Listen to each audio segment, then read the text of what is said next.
every generation. Feel a spiritual awakening. Erase the borders of division. You can do it every day. Love without discrimination. I pray this prayer for my nation. Just beyond the darkness that We'll shine a new light for a greater good, for a better life. Our strength's a greater power of one. Strength and unity. Universal dream. A vision we will serve. The world as one, family one. Strength and unity. Universal dream. Vision we will serve. The world as one, family one. Together one. we're all citizens of God's creation. Let our voices be heard. Join hands and heal the world. With universal love guiding us. Oh, yeah. We're stronger and better together than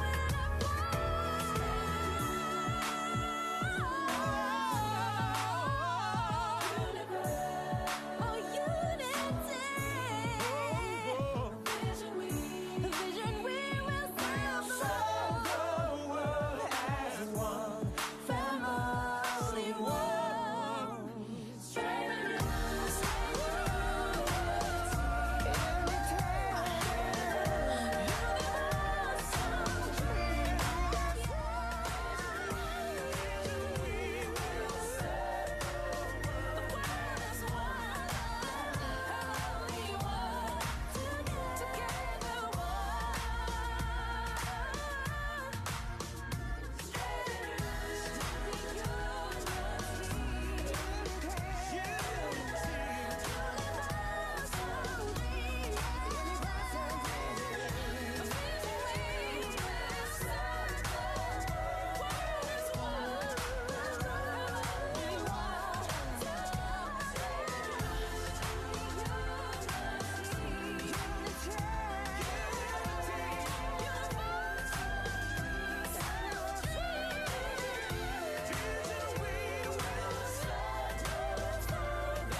Ladies and gentlemen, distinguished guests and participants, a warm welcome to the UGen webinar 2026. Thank you for joining us today. I am Sherin Angelica, your MC for this webinar. I am thrilled to have all of you here for this important event themed The Role of Youth in Shaping the Future of the Korean Peninsula. Today, we will engage in this insightful discussion with our esteemed speaker, who will share their knowledge and experience in shaping the future of the Korean Peninsula. We invite you to open your heart and minds as we learn from one another and explore how we can work together to build a more peaceful world. Now, I would like to introduce our extraordinary speaker and guest. We have the regional representative of Global Peace Foundation Asia Pacific, Inggil Ra. And also we have our program director Korea Indonesia Connection or KIC Visip UI as Getar Hati as Kesos M Kesos PhD. And also we have our distinguished speaker. First, we have Ji Hyang Kim from North Korea Young Leader Assembly, and she's also North Korean student in the US. Also, we have our second speaker, Hyung Kim, manager of the Korean Dream Crew. And also, last, we have our third speaker, Dr. Afiriadi, and whom author of the book Korea dalam Kemelut Ideologi 1919 until 1950. And also, he is also a lecturer at the Faculty of Humanities, Universitas Indonesia, or FIB-UI. Now, before we begin, let's go over a few ground rules to ensure a smooth and respectful session for everyone. From the ground rules, we have the ground rules on the screen. First, we need to stay until the session ends to get the e-certificate. And also the second ground rule is keep your microphone mute unless invited to speak. And third, use the chat or Q&A feature to ask questions. And fourth, be respectful and professional to all participants and speakers. And the fifth, stay on the topic and avoid spamming the chat. And last, you can turn on your closed caption or CC to better understand the webinar. Let us begin this journey of peace, collaboration, and empowerment. And thank you once again for being here, for all participants and speakers. And let's make this webinar a memorable and impactful experience. Now, we would like to invite everyone to listen to our national anthem, Indonesia Raya. You can sing along or simply enjoy the moment as we honor our country.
Next, thank you for that uplifting rendition of our national anthem, Indonesia Raya. Now, it is my pleasure to introduce our special guest, Mr. Ingera, who will be giving his opening remarks. Ingera is the regional representative for Asia Pacific at the Global Peace Foundation, where he leads efforts to promote peace building, interfaith dialogues, and youth empowerment across the region. To Mr. Ingera, the screen is yours.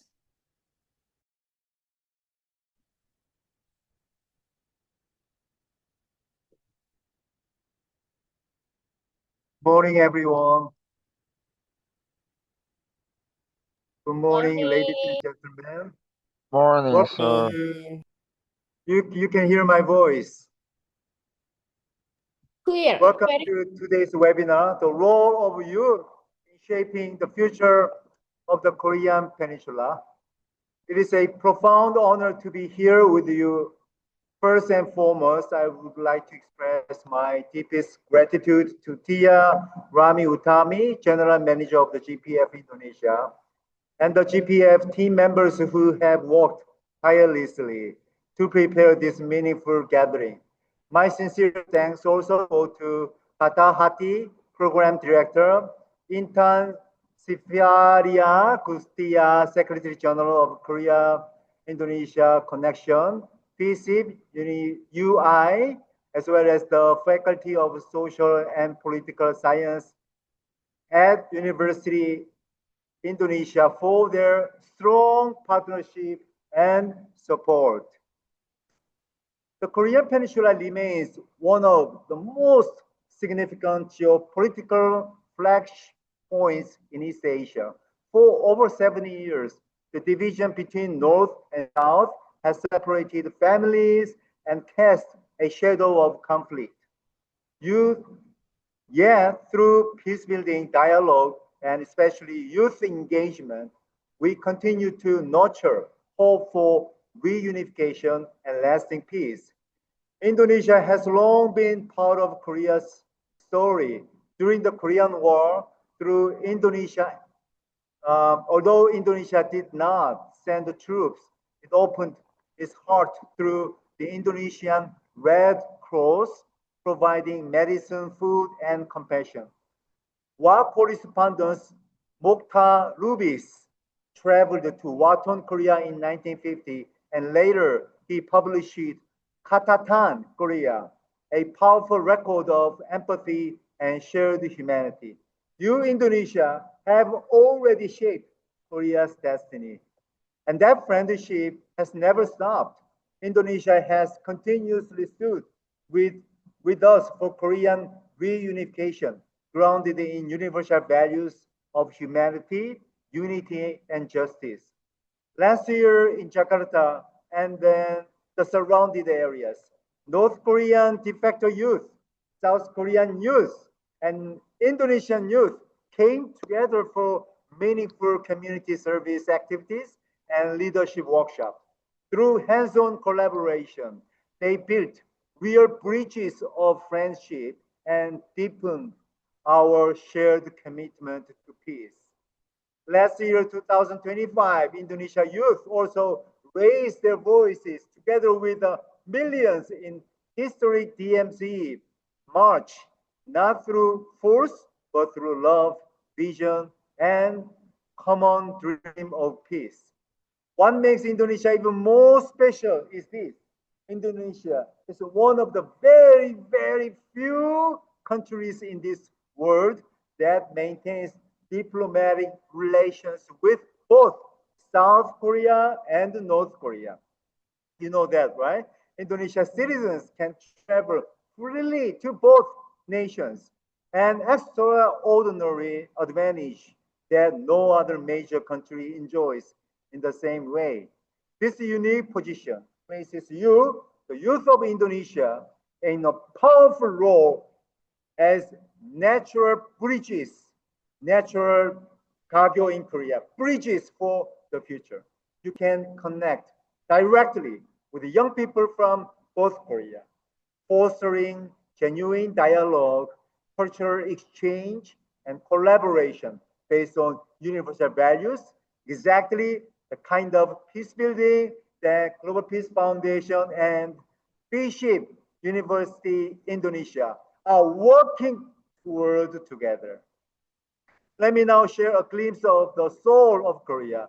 Our Korean ancestors had a dream to build a nation that exists for benefit all humanity. We call it, maybe some of you already know, we call it Hong-ik Ingan. Hong-ik inside in your word, Hong-ik Ingan. To live and work benefit of humankind. This dream flows through the veins of Korean people despite being invaded by our neighboring countries over 966 times throughout our 5,000 history. Korea has never invaded another country because our DNA does not tell us to conquer, it tells us to serve. And when I look at Indonesia, I see a vision just as powerful, rooted in Pancasila. Number one, believe in one and only God. Number two, just and civilized humanity. Number three, unity of Indonesia. Number four, democracy grounded and guided by wisdom and deliberation. And number five, social justice for all Indonesians. Pancasila is not only Indonesia's treasure, it is a gift to the world. It resonates deeply with the Koreans' Hongik Ingan spirit. Today, webinar perfectly embodies the spirit of collaboration between Global Peace Foundation and then Fiship University Indonesia. We aim to introduce University Indonesia students, especially from Fiship, to the historical, political, and social dimension of Korea reunification, while highlighting real opportunities for young people to engage in peace initiatives and Global Peace Foundation internship programs. We deeply honored to have three distinguished speakers today who will enrich us with their unique perspective. There's an amazing lady, Miss Ji Hyang Kim from North Korea. She will be presenting Voice from the North, how North Korean defectors pursue a better life.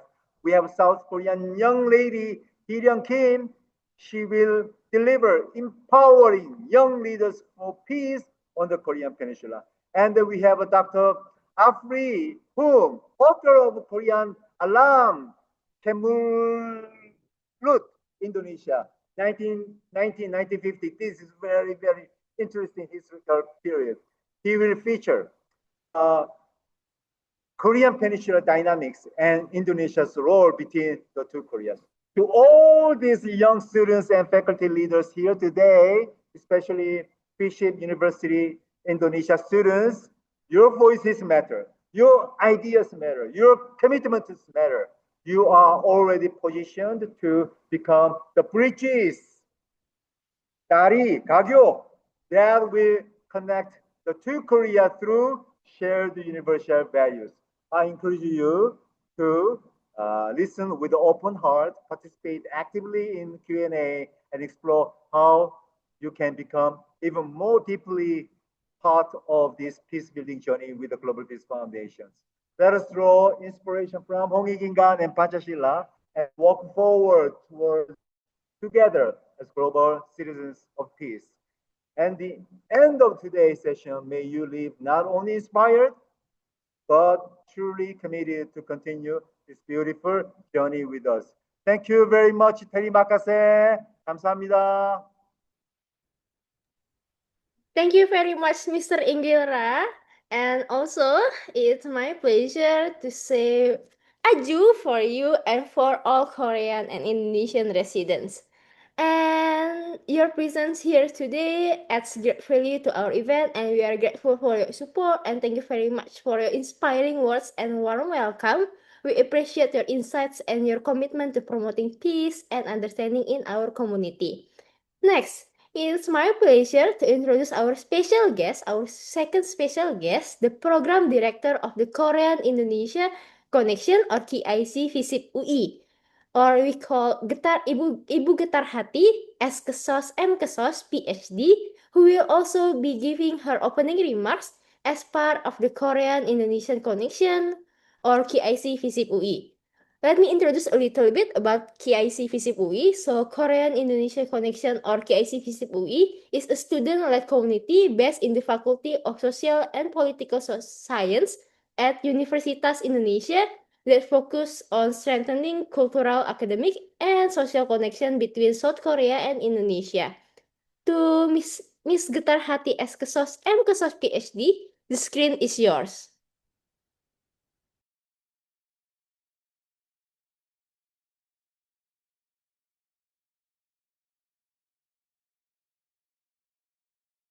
Oh, sorry, Miss Getar, I will help you to become the co-host. Okay, there you go. Sorry, I'm still on the way to another meeting.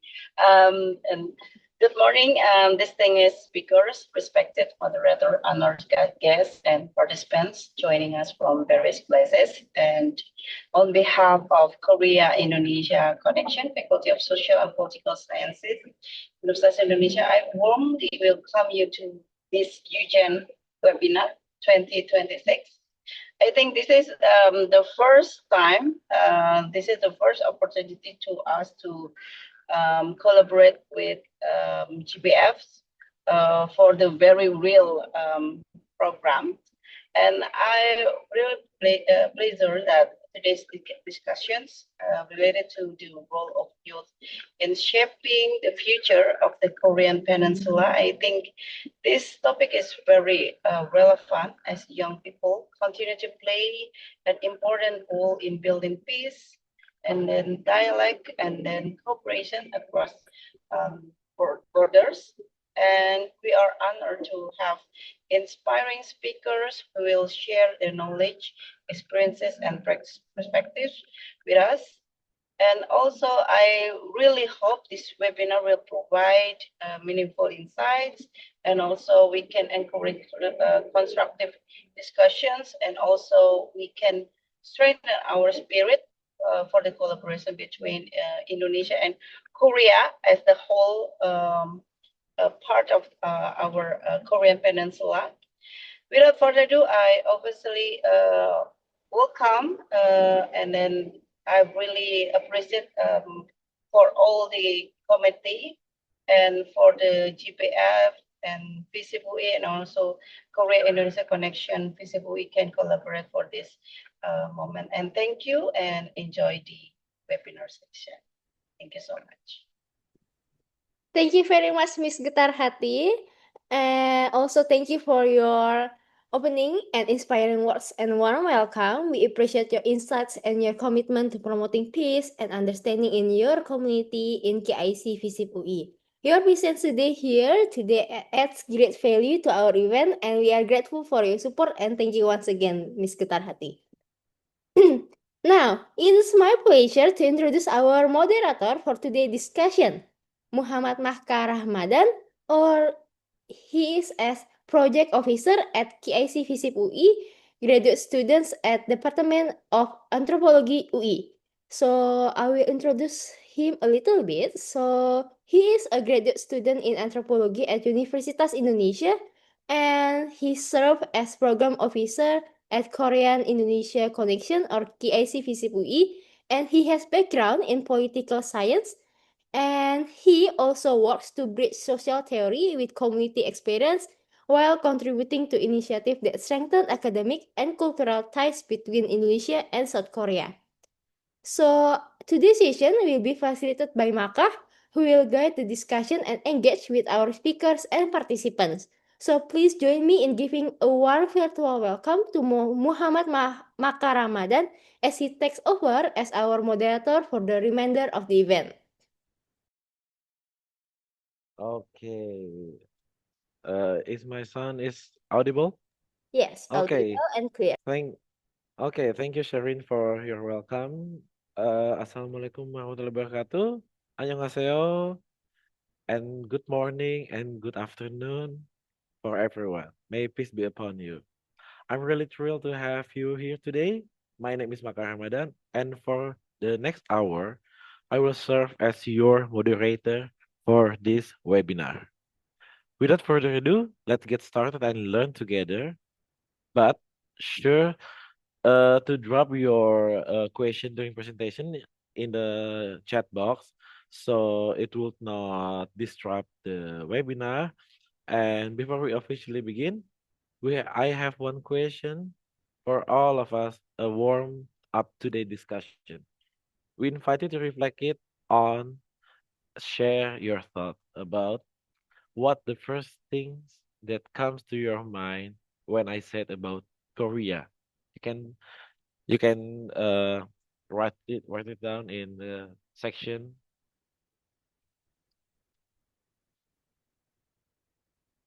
Okay.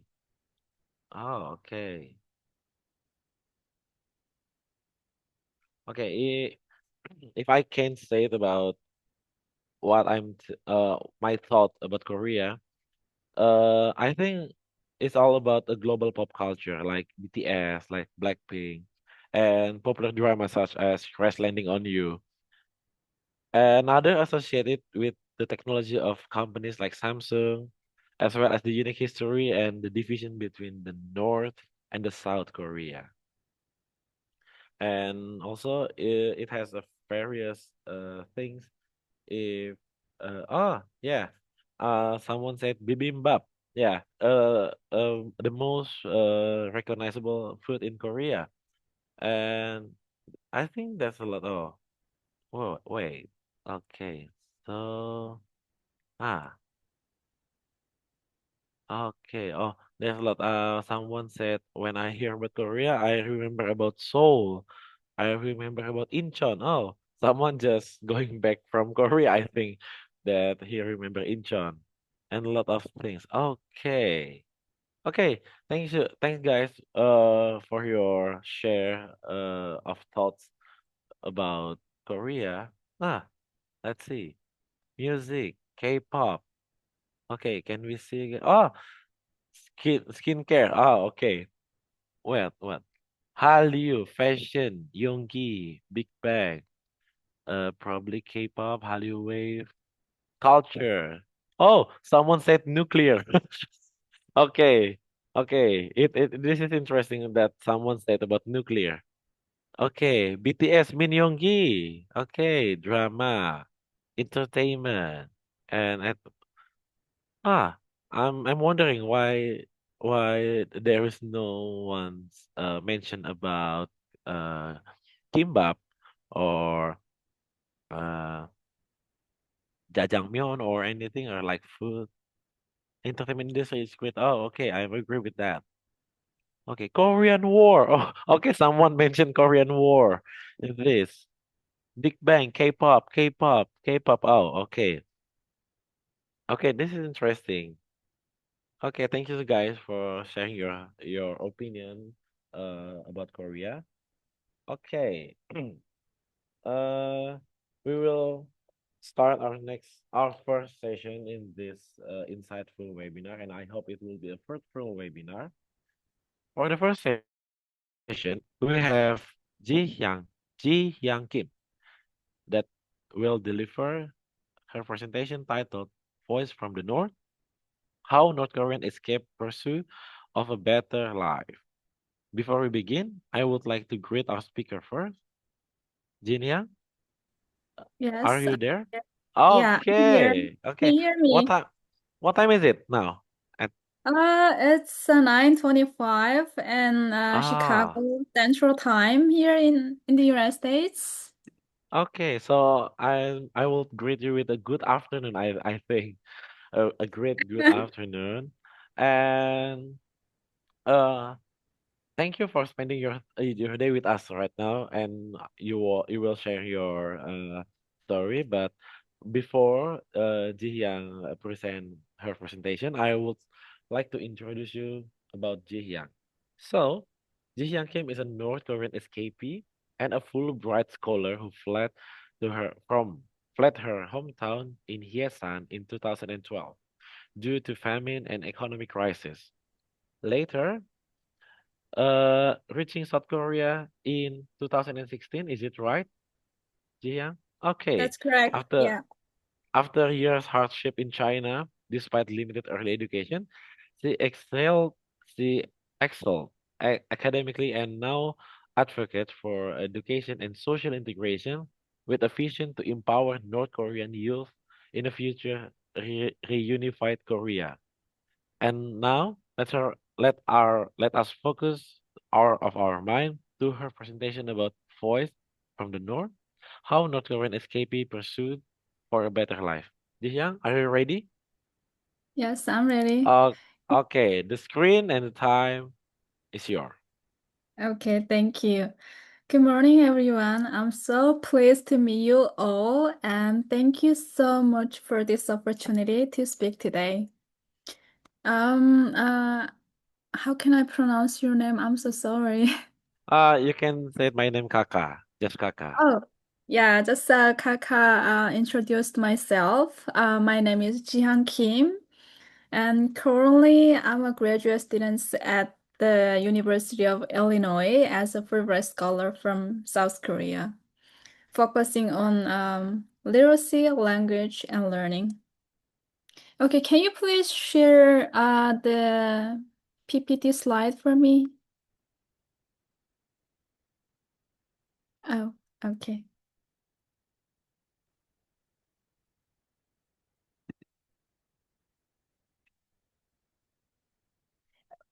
Oh, it's gone again.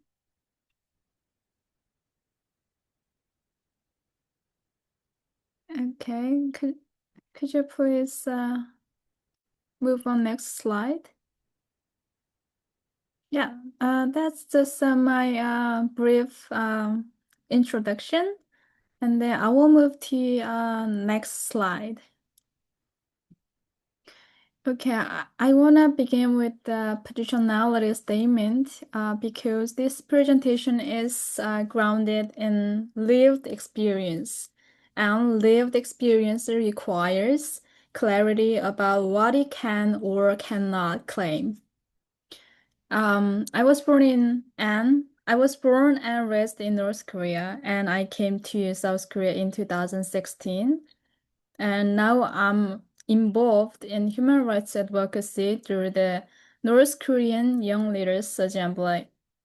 It was established in Washington, D.C. with some of North Korean young leaders. I'm not here to suggest my experience presents all North Korean people, all North Koreans outside of North Korea. And obviously it does not. What I can claim is situated knowledge produced through direct exposure to system that regulates thoughts, movements, and access to information.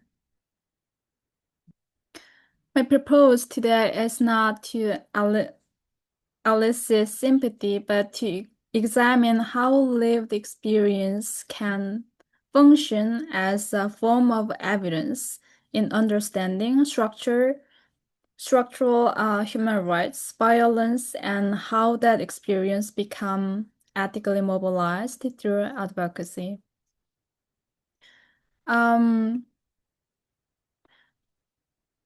I was asked to the life in North Korea. So I have a lot of story to tell you all, but I can't just tell all the story, all the details in 15 minutes.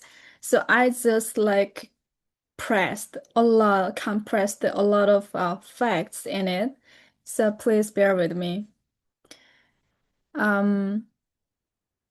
Rather than focusing on isolated abuse in North Korea, but North Korean human rights, I want to frame human rights conditions in North Korea as interlocking systems.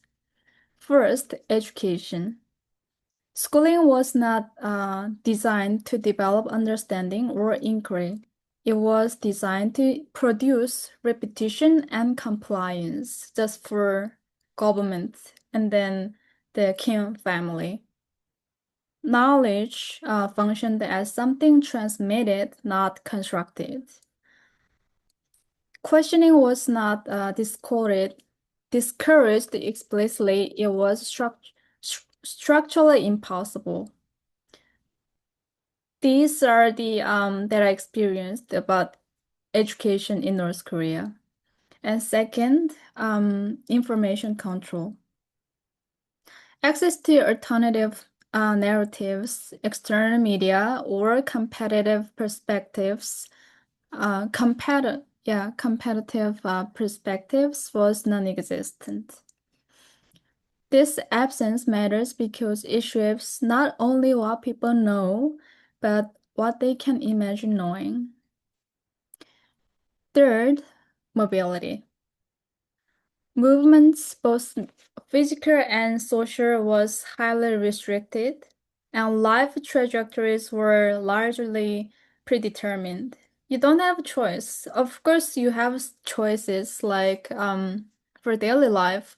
For example, what to eat for lunch, what to eat for dinner, something like this. But go into like future, for example, you don't have any choices to choose to improve your life. Taken all together, those systems produce a condition in which people may not experience themselves as unfree in an obvious way. Consistence become normalized over time. individuals may start recognizing the absence of choice as absence. I think this is the biggest matter. This is important analytically. Obsession does not always feel violent. Sometimes it feels ordinary. This is what I felt when I was middle school. For the personal turning point, there was three big events to decide to escape from North Korea. For a long time, I accepted this system as normal, but I did not initially recognize it as a human rights issue because I was deeply brainwashed, so I couldn't recognize new things or compare to other things outside of North Korea. The shifts came gradually through small contractions, moments when I realized when reality failed to align with what we had been taught to believe. Living in Hesan near the border of China, I could see sign of another world across the river. At first, this produced curiosity. Later, it produced dissonance. A decisive moment occurred in 2009 during the currency reform. Overnight, accumulated resources lost their value. My family was not the exception, and I began to understand how state decision could erase individual survival strategy without just warning one word.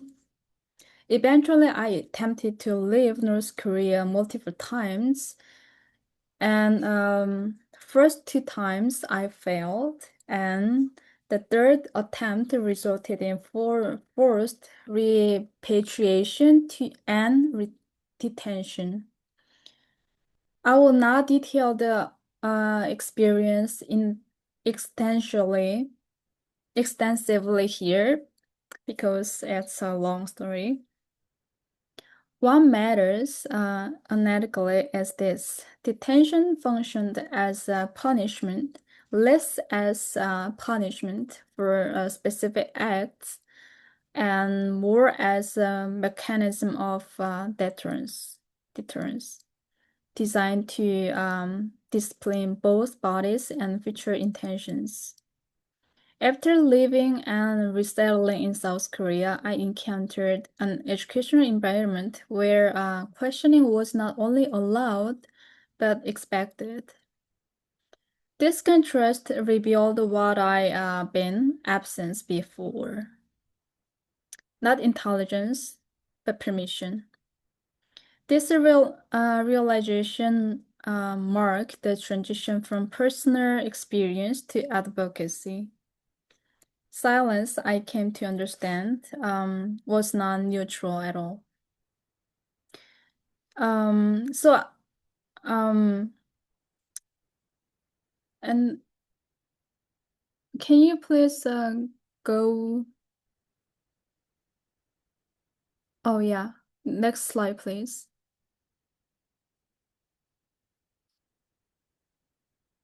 Okay. My involvement with the North Korean Young Leaders Assembly present a shift from individual testimony to collective and structured advocacy. NKYLA is a youth-led organization composed largely of North Korean escapees in South Korea and including United States. Its work focuses on public speaking and testimony, media engagement, and also educational outreach. And in addition, participation in international forums and a lot of speeches like these events, and countering misinformation and normalization of repression. What is critical here is consistency, not heroism. Advocacy is not a single act of courage, it is sustained and repetitive labor. Equally important are constraints. Oh, can you please move to another? Oh yeah, here. I just wanted to point out the challenges for working advocacy, human rights advocacy of North Koreans. It is equally important the constraints, because you need to be careful. Like, you can't just stand out and talk about all the details about North Korea, because some people, they still have families inside North Korea.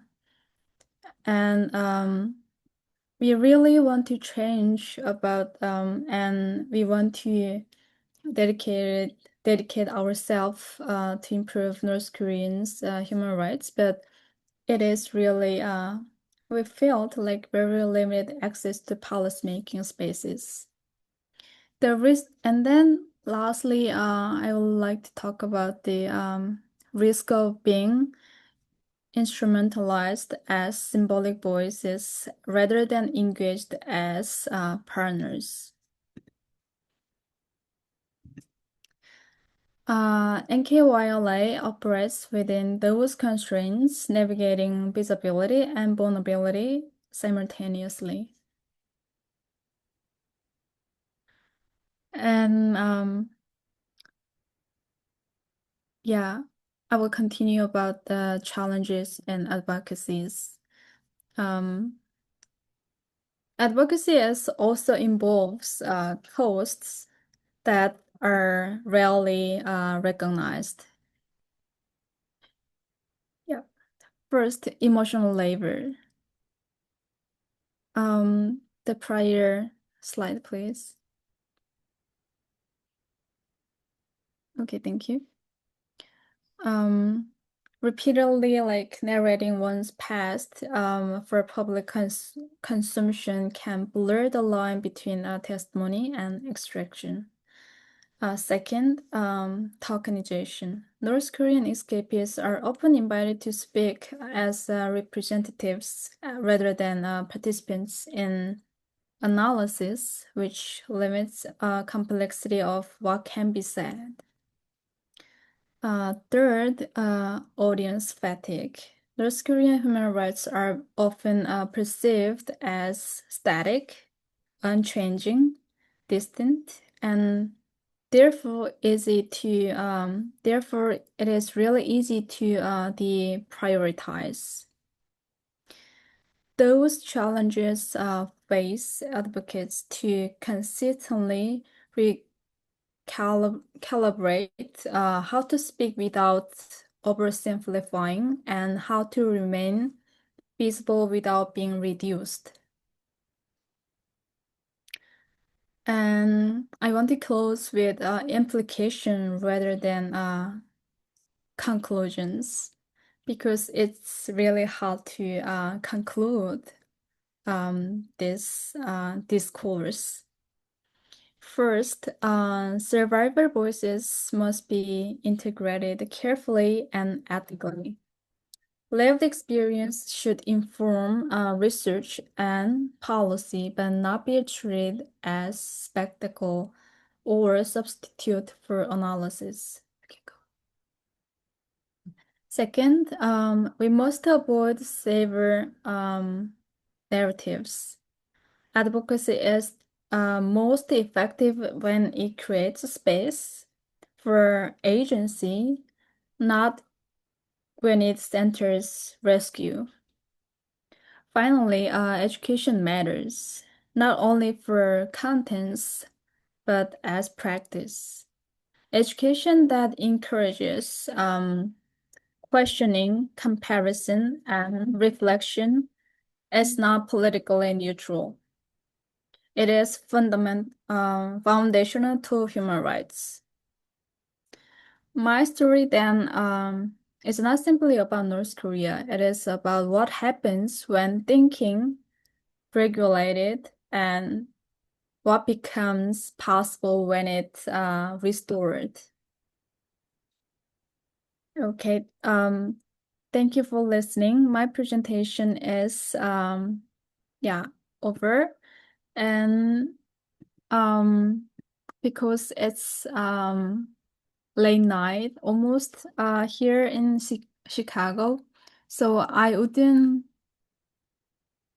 won't be able to join until the end. So if you have any questions and any yeah, just anything you want to talk about North Korea, you can just email me or yeah, whatever.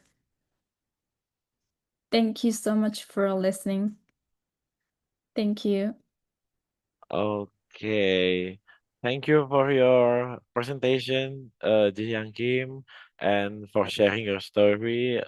Even it's not detailed about your experience in North Korea, but it is still an insightful information to us to know about the story of your background and how and ended up you are in a building a North Korean youth assembly. And it's my pleasure to present the certificates of appreciation to our Oh, esteemed speaker who shared okay. their valuable insight with us today. Oh, thank you so Maybe, much. Yeah, maybe we can I take a really. picture first. Oh, yeah, sure. Okay. Do you need to do any pose? It's okay. Anything, anything. Okay. Okay, okay. It's done. The photo is already taken. Okay, thank you so much. I will really I would be happy to answer all the questions, so please feel free to email me. Thank you. Have a great day, Okay. guys.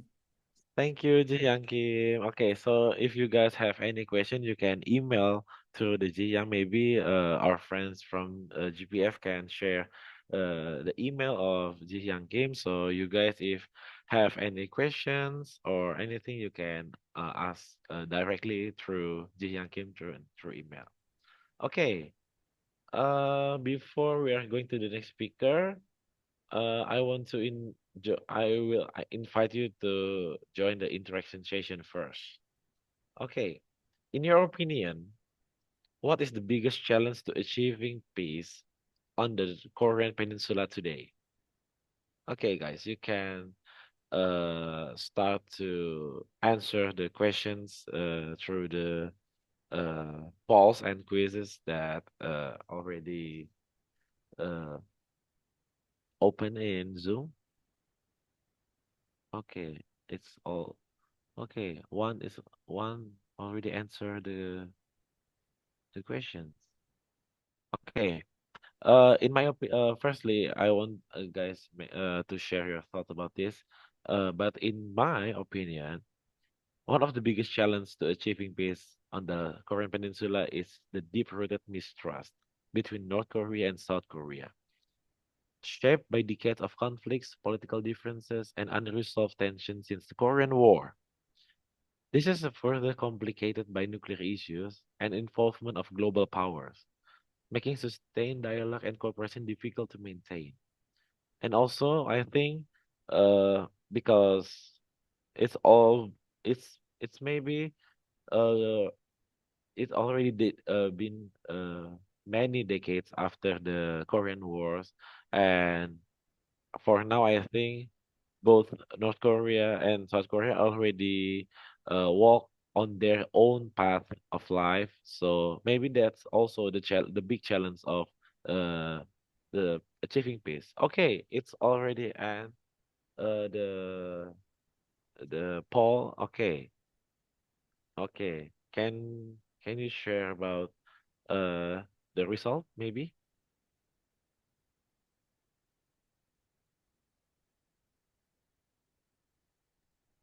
Okay.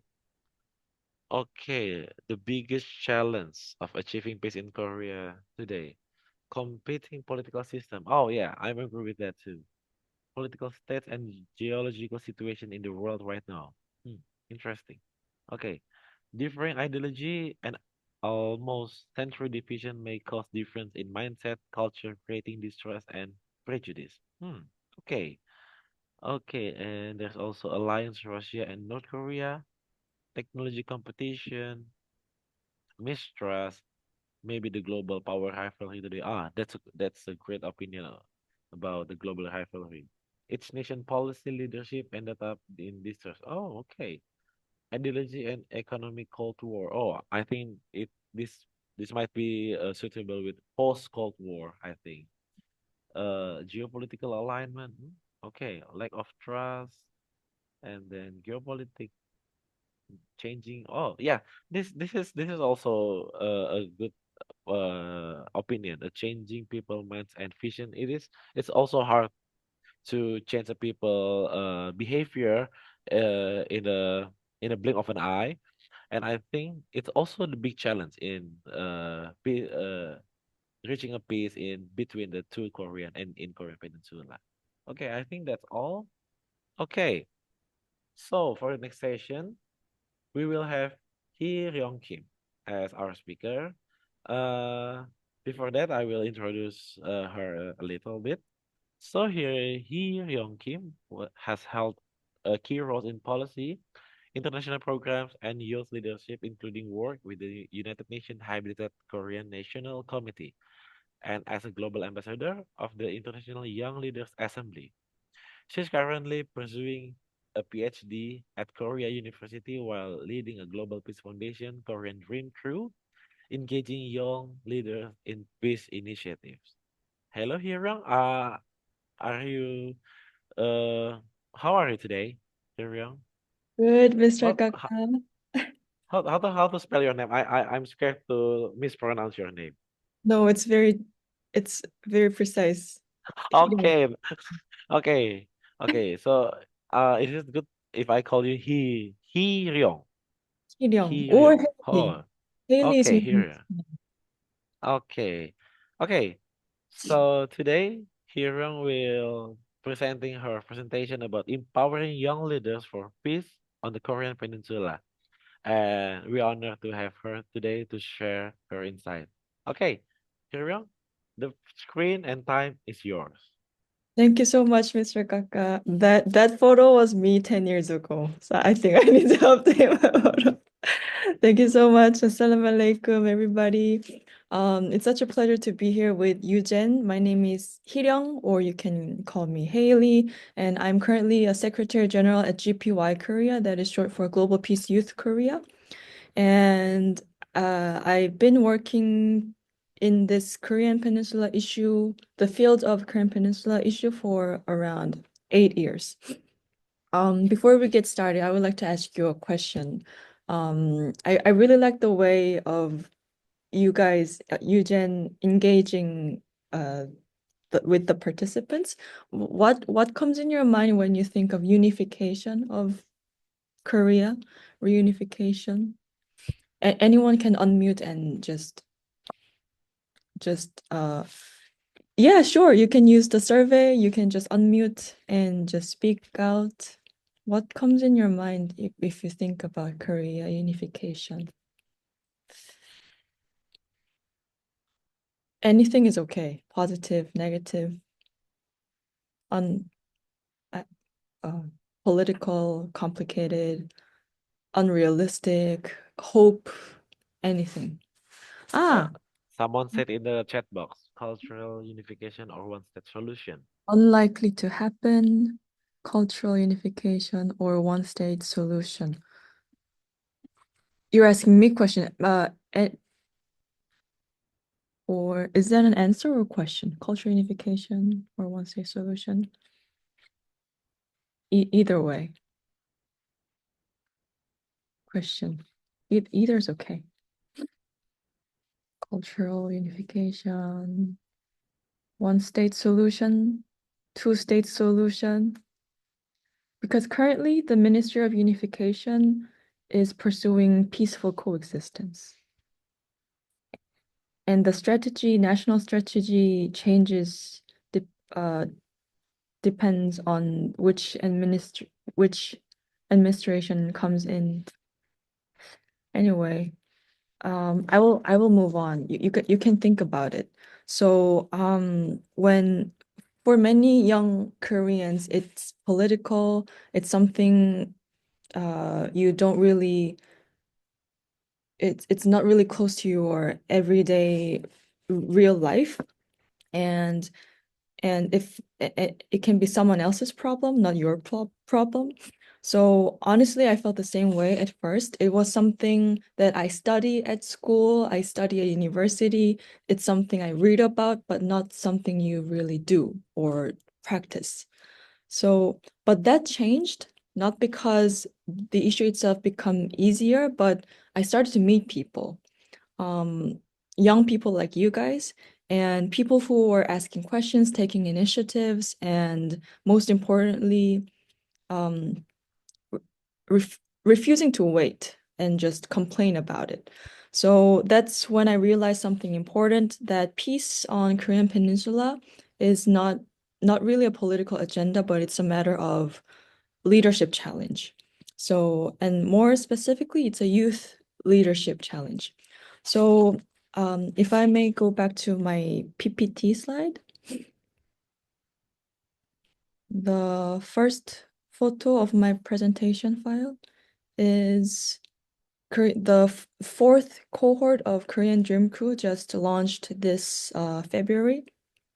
And if you go to next page, at GPY Korea, we work with the next page about Korean Dream Crew. So we are working with young people through a program called Korean Dream Crew, which I planned and launched back in 2023. And in short, we call it KDC, and it's a Korean-based program of the Global Peace Leadership Corps. And over the past 3-4 years, KDC has grown into a kind of a unification sandbox, a space where young people don't just talk about ideas, but actually test them. And when I say sandbox, I don't mean something small or casual, but I think it's a startup terms. I mean a space where failure is allowed and experimentation is encouraged and leadership is practiced, that kind of sandbox. So in this space, KDC, young people have created podcasts, organized Model United Nations and forums, hosted festivals, and even launched art exhibition. So only the things that young people with passion could do.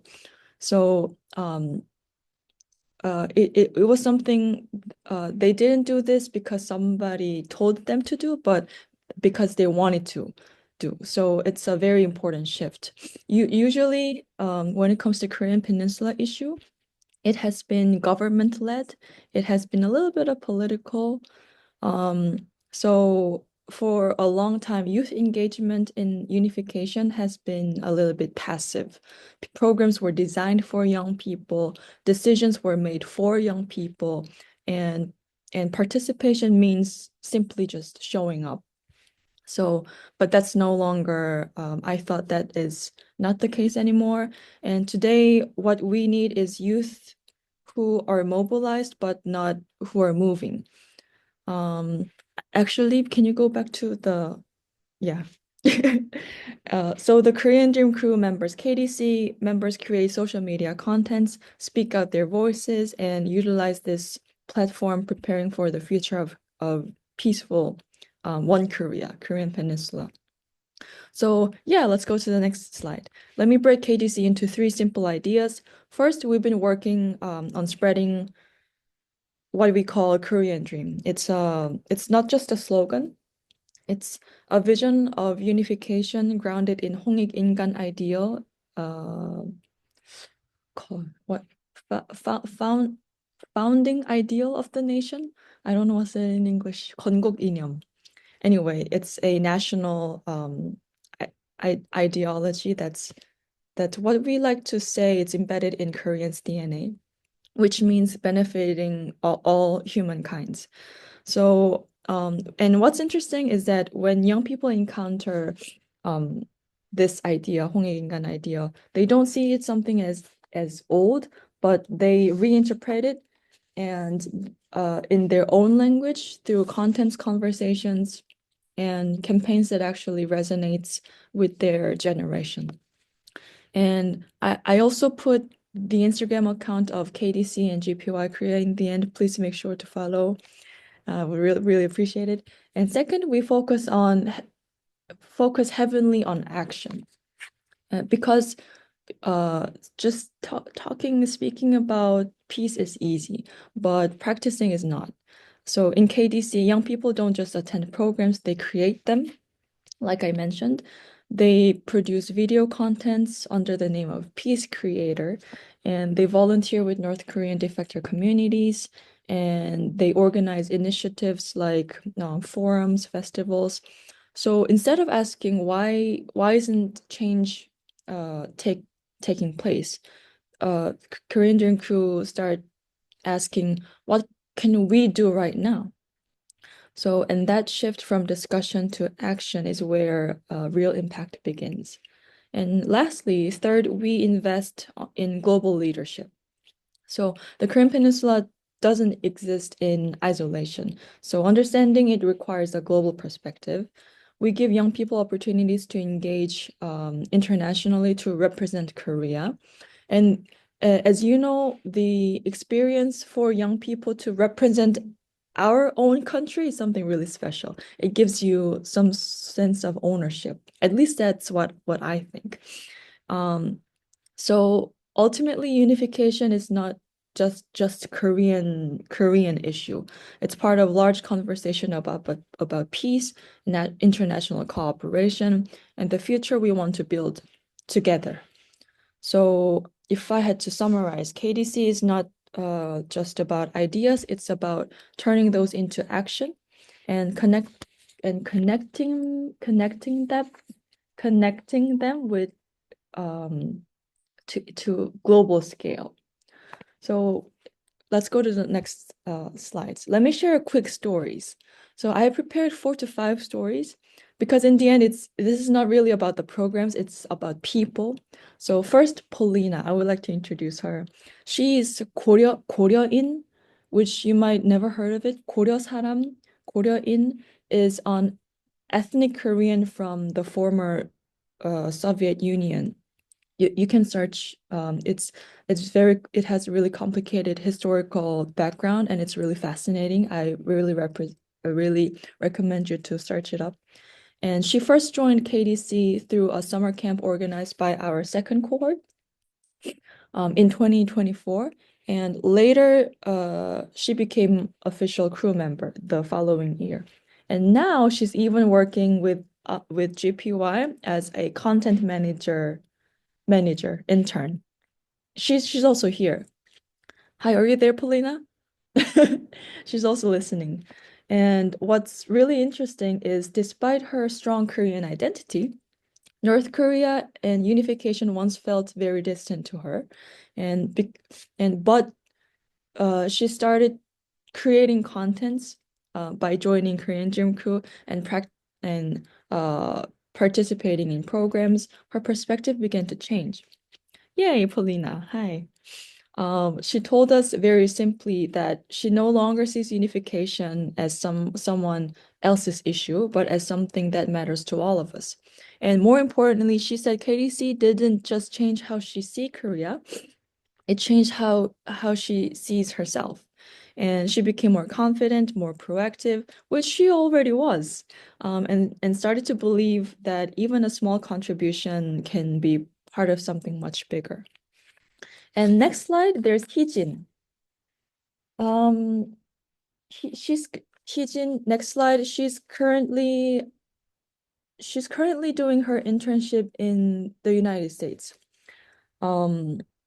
Yeah, but she was part of our second cohort, and later she returned as a captain. We have in Korean Dream Crew, we have this captain system where once you graduated and for the following batch cohort, you can join as a captain and serve as a mentor or facilitator. And she was a captain last year, and she was quite wild when when I first met her, and she still is. But something shifted when she joined our Mongolia Youth Forum hosted by Global Peace Foundation. She spent 7 hours on horseback in the grasslands, and and she seems to have had a life moment, pushing through a physical limits and her physical and her mental limit, being in a nature, and but not by her but not on her own, but connecting with people. And I think it changed her significantly. And now she says when she returns from the US, she wants to join GPY and work with us. Anyway, yeah. Yeah. And next slide, I would like to introduce Kiseok. His story is another story I love. He studies food science and chemistry.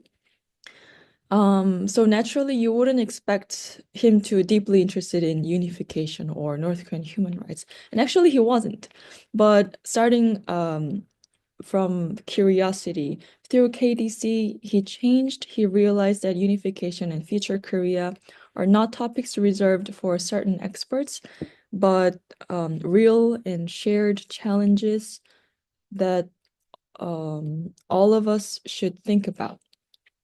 So once again, the reason why you might I'm talking to all of the audience, you might think young Korean people are not really invested in, they're not interested in Korean unification issue, which may be true because there's this chronic political fatigue because many people answered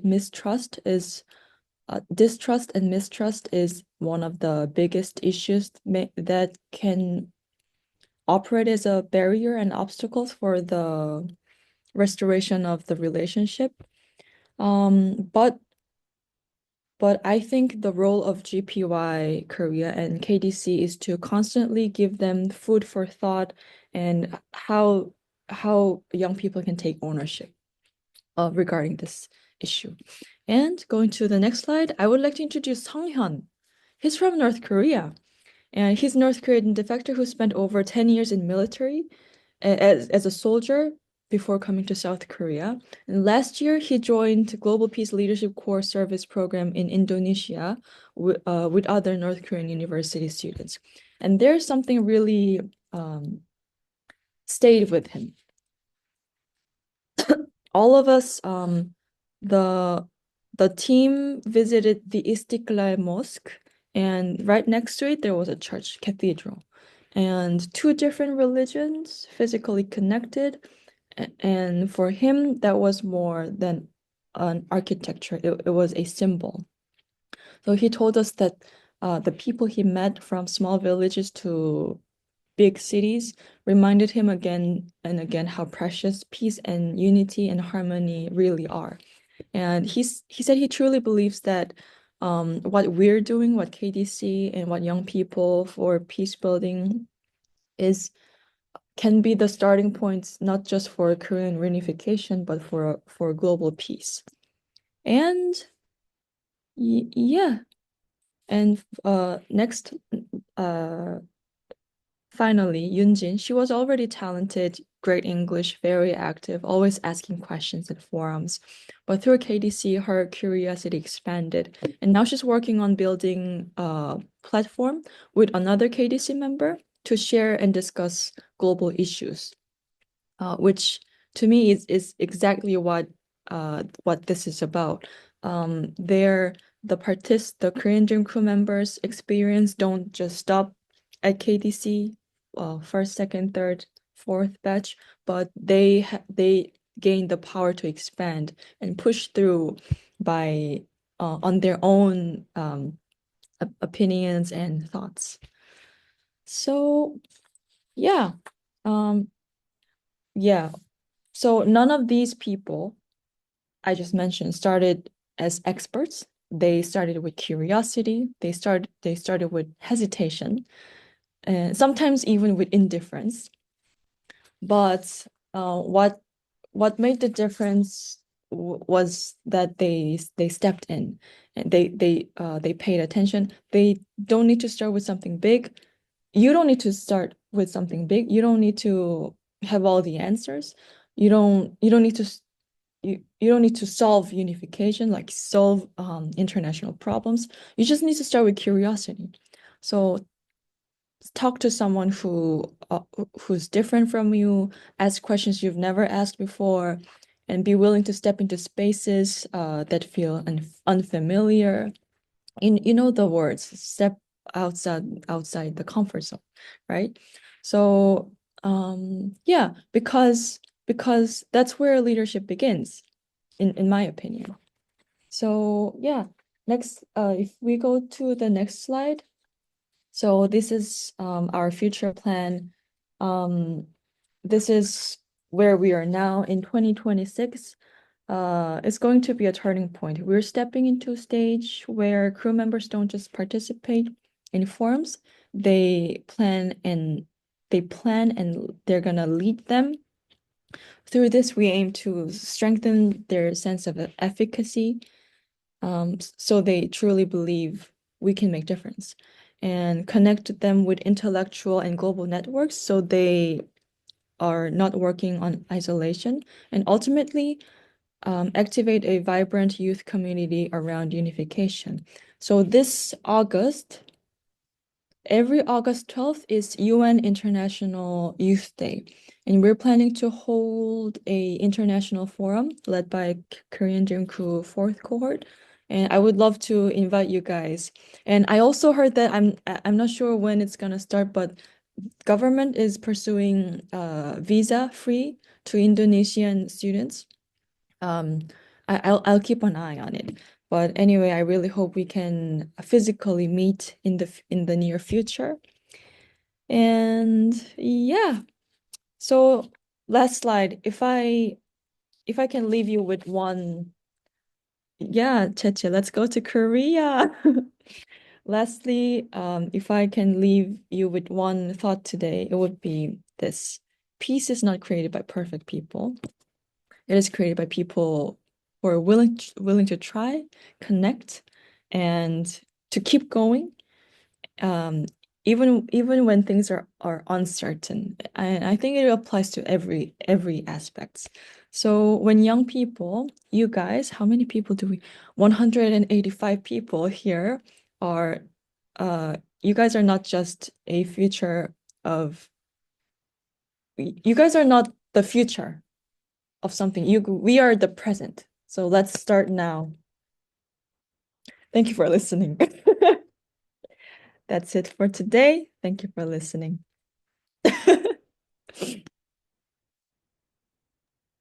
Okay. Hey, wait. Okay, thank you, Hiro, Thank you so about your much. presentations. And thank you for also introducing about your theme of Korean Dream. And I think it's also a good insight for us to know what are the goals of your project and various things that you are telling to us on your presentation. And I would like to share a certificate of appreciation from us as our gesture of care to you. Where you can okay, okay. So here's the certificate of appreciation, and we are proudly presenting this certificate to you. And I think we can have a picture with you and the certificate. Okay, Sharon, can you help us to take a picture? Okay. Okay, it's already done. Okay, Hira, thank you for your presentation, and I hope you have a great day today. You too. Thank you, terima kasih. Thank you so much. Sama-sama. Okay.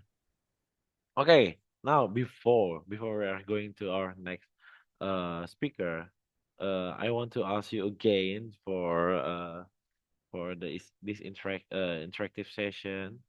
Uh, and in this session, I want to ask you about what role do you think young people can play in reducing conflict between North and South Korea? Okay, guys. I think you can start to answer it on uh, these polls and quizzes, and after that, we can share about your thoughts about this. And in this case, I think uh, me as a young people, I think we, as the young generation, can play a key role by building mutual understanding and trust through dialogue, cultural exchange, and collaborative initiative between North and South Korea. They can also use education, media, and grassroots movement to challenge stereotypes and promote shared vision of peace. And also, I think it's not only about uh North and South Korea, but we as a global community, we need also to have a participation to build a peaceful dialogue in Korea, and also we can participating on reducing conflict between North and South Korea to ensure them for having a better future. I think we can share about the thoughts of uh the the comments of the participants for these questions. Okay. Okay. So what role?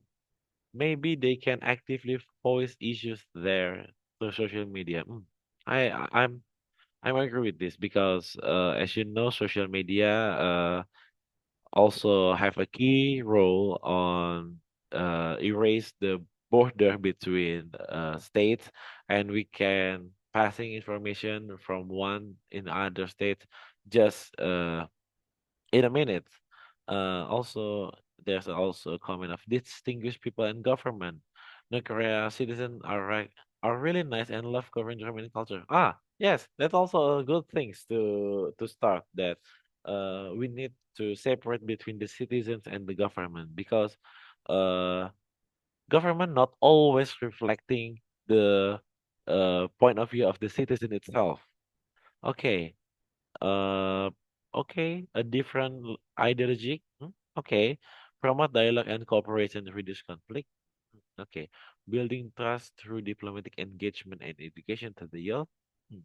The mediator, advocation on field, reducing prejudice. Ah, this is important too, guys. I think, uh, because maybe we as a young generation, uh tend to prejudice something based on our share of thoughts, and I think if we can reducing our prejudice towards another, it can help us to reducing tension between in this case North and South Korea. I think that that would be a good starting point to reducing confrontation or intent or yeah, maybe a different point of view that shape of the two Koreans today. Okay. Okay. So, without further ado, I will for the next session we will have Dr. Afriedi M. Hum.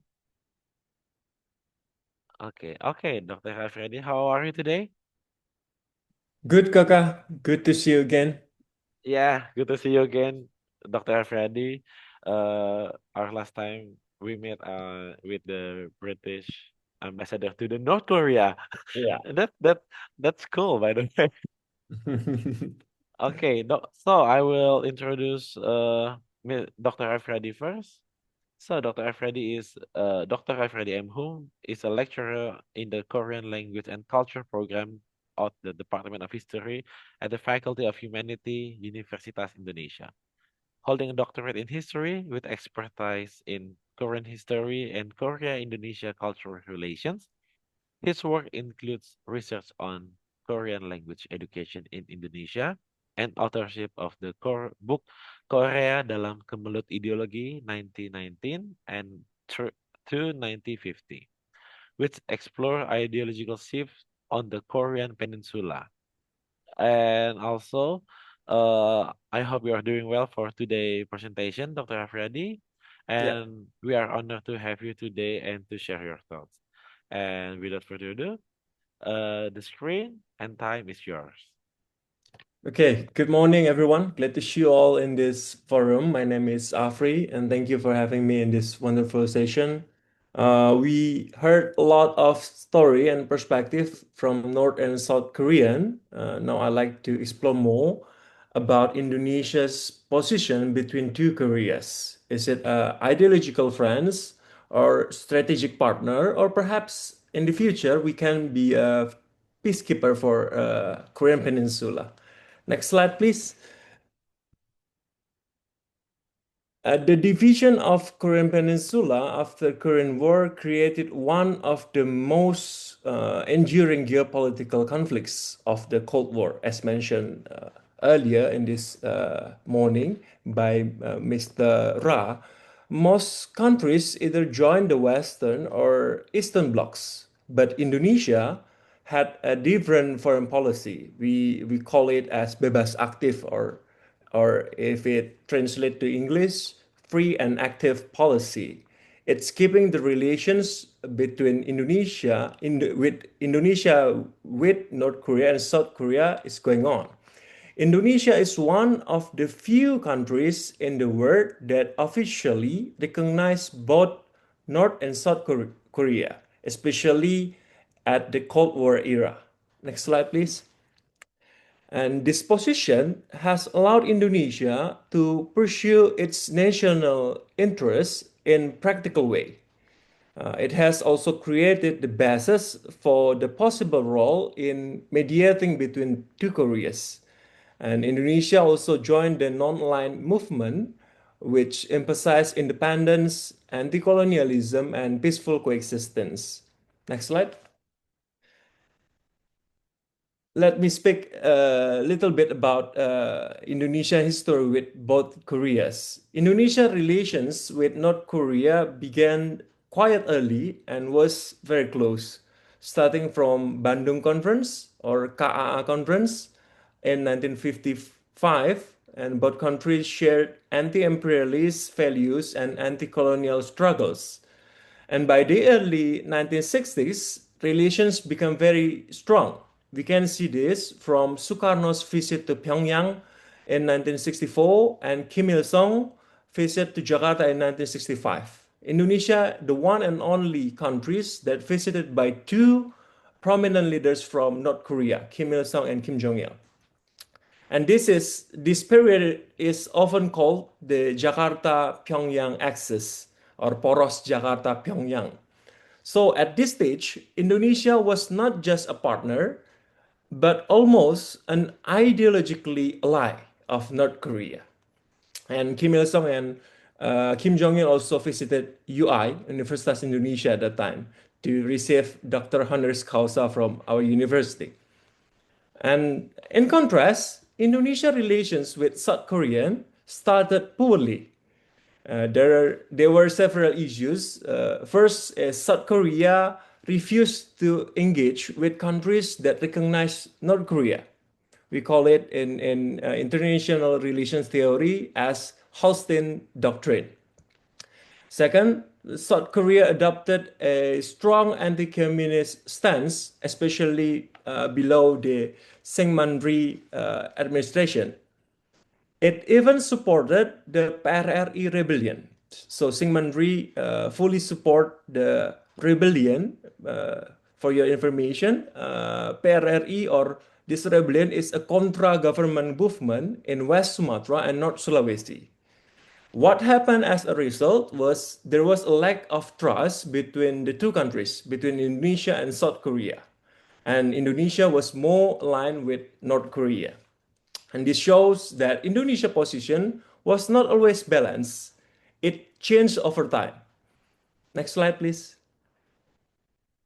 And the big change, the turning point is in 1965 when Indonesia changed leaders from Sukarno, the left-leaning the left-leaning president, to Suharto, the anti-communist, pro-development president. And this shift changed Indonesia's foreign policy. Relations with North Korea become more distant, but not broken, just more cooler. Relations with South Korea improved significantly. South Korean Consulate General opened in Jakarta in 1966 and formal diplomatic relation established in 1973. At this moment, Indonesia became one of the first country in this world to recognize both Koreas at the same time, simultaneously. This is a very important milestone for us. Next slide. Indonesia's foreign policy towards New Korea can be compared to a pendulum. So I call it pendulum strategy in my PhD dissertations. It means Indonesia can swing back and forth between North and South Korea, depending on what is most important for Indonesia at the time. But it never fully abandons each other. Okay, Indonesia also support two Koreas entering the UN in 1973. Next slide, please. Indonesia also used its position for economic benefit. One key example is rice diplomacy in 1977. Indonesia once borrowed rice from North Korea and South Korea. This is show that Indonesia, both North and South Korea, wanted to work together with Indonesia. And Indonesia could work with both of them without there being any problems. It shows this that Indonesia was trusted by both sides and could do two things at once. Okay, next slide, please. Interestingly, Indonesia was once invited to become a mediator in 1979. So that time, the United States of America and South Korea proposed to us to make a talks with North Korea in Jakarta. But Indonesia was asked to facilitate the talks at that time.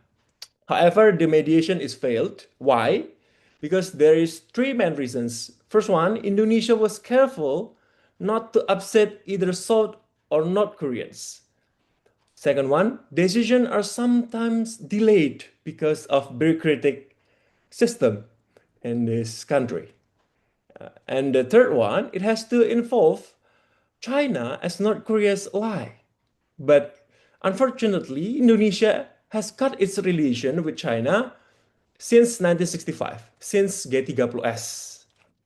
This moment is very important because it shows Indonesia already had recognitions as a potential peace mediator, but it lacked confidence and readiness from our side. Next slide. In the post-Cold War era, South Korea became a major strategic partner for us, especially strong in trade, investment, and culture. And with the North, relations remain limited but stable, mostly symbolic and diplomatic. Indonesia continues to maintain embassies in both countries and engage both countries diplomatically. This consistency is rare and valuable. So, next slide. Can Indonesia become a peacekeeper for Korean Peninsula? Indonesia has several strong advantages. First one, we have dual diplomatic recognition. We have historical trust from both Koreas. We have independent foreign policy and experience in regional diplomacy. And lastly, we have non-threatening geopolitical positions. However, there is also a limitations. Indonesia has historically prioritized national interests over the mediation roles. Sometimes our policy is more pragmatically. This reflects a realist foreign policy of Indonesia. We pursue a stability and benefit come first, and mediation is secondary unless it advantageous for us. To conclude, next slide. Indonesia has evolved from ideological partner to strategic balancer and potentially a future peacekeeper. The question now is not whether Indonesia can or not mediate it, but whether Indonesia is willing to take the role or not. Thank you. 감사합니다. Okay, thank you, Dr. Alfredi, for your presentation about the Indonesian position and also how we are seeing North Korea and South Korea in these historical milestones. And also, let's give a big virtual applause to Dr. Alfredi, and we truly value your efforts and dedication, and may this movement continue to grow stronger. And it's also my pleasure to present the certificates of appreciation to our esteemed speaker who are share their value of insight with us today. And maybe we can take a picture first with this.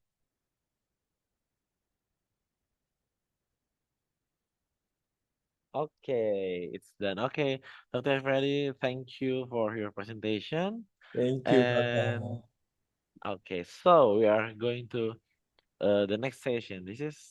I think this session is the most weighted session to all of you guys because I think uh you guys have already have some of questions in your head, but it's not been answered yet. Now we will have to move to the Q&A session, and feel free to raise your hands or drop your questions in the chat. If you guys have an immediate questions that need to be respond, you can raise your hand with this Zoom feature. And also you can drop your question down to the chat box. Okay. Okay. Is there any question or you guys wanna raise your hand?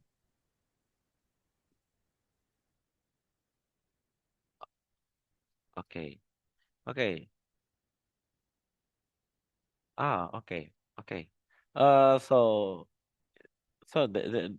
there is guys, you can just drop down the questions in the chat box and everyone can see it. But I will read one of the question that suddenly sent to me privately in this chat box. Okay, so I think this question is can answer both with to Hiryong and Dr. Alfredi. So the question is, uh, Indonesia right now have a position that open the diplomatic relation to both North and South Korea, and also Hiryong mentioned before that the peaceful approach of this event of North Korea and South Korea reunifications in the near future is already run by the youth today. And also, Dr. Afridi mentioned about Indonesia potential as a mediator uh, back then, but it's not. Indonesia is not accepting the mediator role in this case. But right now, as Hyryong mentioned, that the young group is already established, and as I see in as they see in this chat box that Indonesia is already open relations to many countries and such as China, Russia, United States, Korea, Indonesia, and the the main question of this: does Indonesia have a bargaining point, the leverage to uh this both country for be the peacekeeper, and also uh can Indonesia still be the mediator in the near future? I think that's I will conclude that question in that word.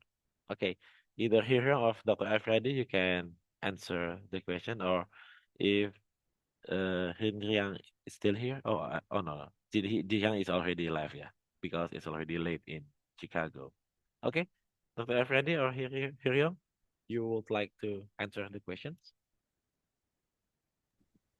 Kiryong first or me? Oh, I think you can Oh, answer first. I first? Okay.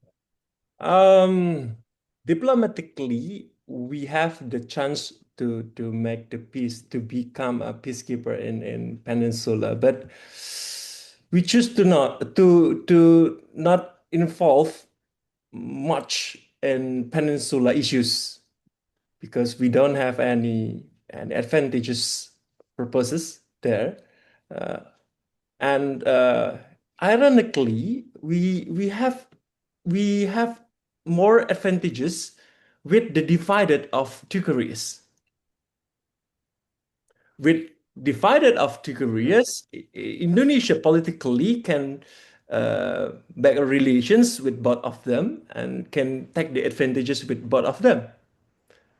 Example, in 1977, we borrow uh, 50,000 tons rice from South Korea and from North Korea, and 70,000 gross ton from North Korea, just with saying to North Korea, hey, North Korea, South Korea has give us the amount of rice, and could you please give us also the more amount of rice? So diplomatically, I would like to say Indonesia is too pragmatic to become a peacekeeper. That's the honest answer from the academic perspective. That's Kakak.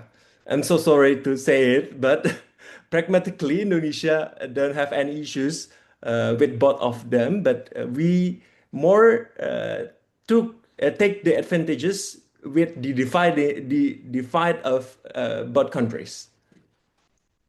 Okay, that's a good insight, Dr. Freddy. How about Hiro? Do you want to answer about these questions?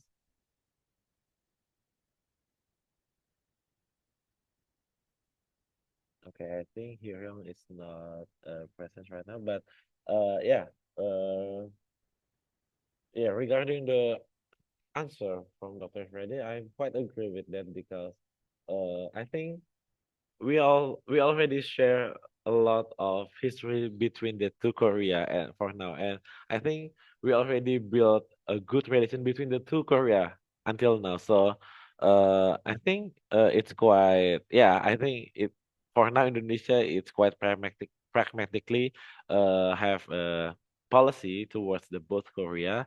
And I want to ensure you, Dr. Freddy, it's okay to say about that because this is an academic talks. So it will be not labeled as a critic to the government, but as this is a discussion, and it's a good discussion of it.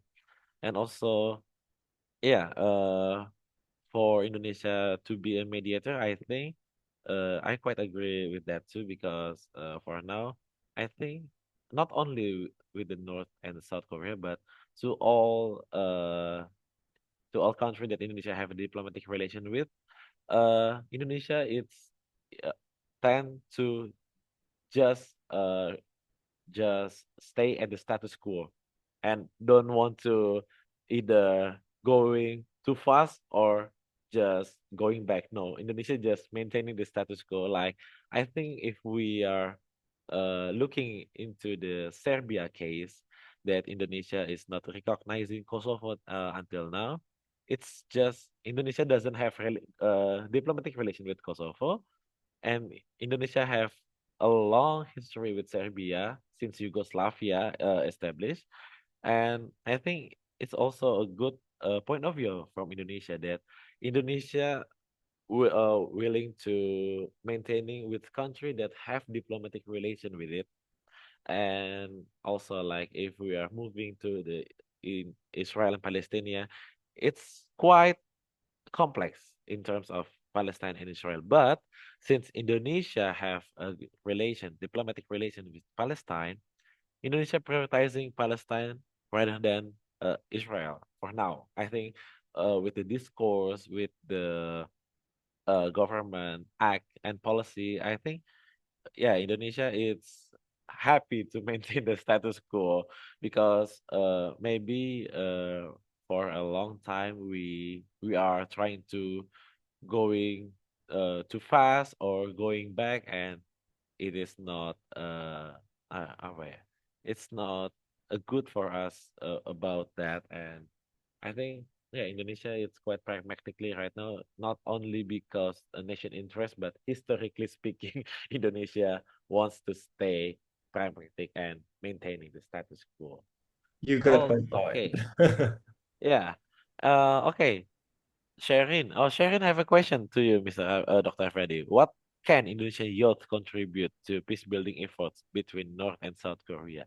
And I think Hyryong can also answer this, but since your presence right now, I think you can answer this question. Okay. Indonesian youth can contribute to peace building mainly through what we call as people-to-people diplomacy or soft diplomacy now, by culture, such as joining international forums like this, to promoting cultural exchange, to promote peace through the peace forum like this, and spreading balanced, peace-oriented narratives online. While absolutely, youth also cannot directly influence governments, especially with North Korea's limited openness right now. They can help build a mutual understanding from both perspective, I think. So I would like to say you can do a lot of things with people-to-people diplomacy, especially by the culture. Indonesia has a lot of army. Army, it means BTS fans, not army in the definitely meaning. We have a lot of K-popers in Indonesia, and also I think mutual understanding is first thing to do with youth. That's my answer, Kaka. Okay, okay, Maybe okay. here you have Hyryong, another. Hyryong, or maybe the other Korean Dream crew wanna answer this question because I've seen there is uh there is a part of Korean Dream Crew that joining this meeting today. Is there anyone from the Korean Dream Crew wanna ask? Oh, okay, okay. So here you still on battle, but okay. So while we're waiting here, I think I also want to have an opinion about this. That as we know that Indonesian youth right now is one of the, I think, the prominent young future leaders, and also for for be a good future leader, the Indonesian youth needs to build a good relation and good understanding between a different culture. And in this case, in on the peace building efforts between North and South Korea, this will be a good example and a good training to the Indonesian youth to have a better understanding between uh, North and South Korea holistically, not just to the South or just to North, but as a whole Korea. We must understand that uh, North Korea and South Korea relations, it's not simple as that. We must see through the historical dimension. We need to see from the political also dimension, and also we need to see from the point of view of Indonesia too, between the two Korea. And I think if we understand the Indonesian point towards the two Korea, we can also uh doing a good act towards the Korean youth.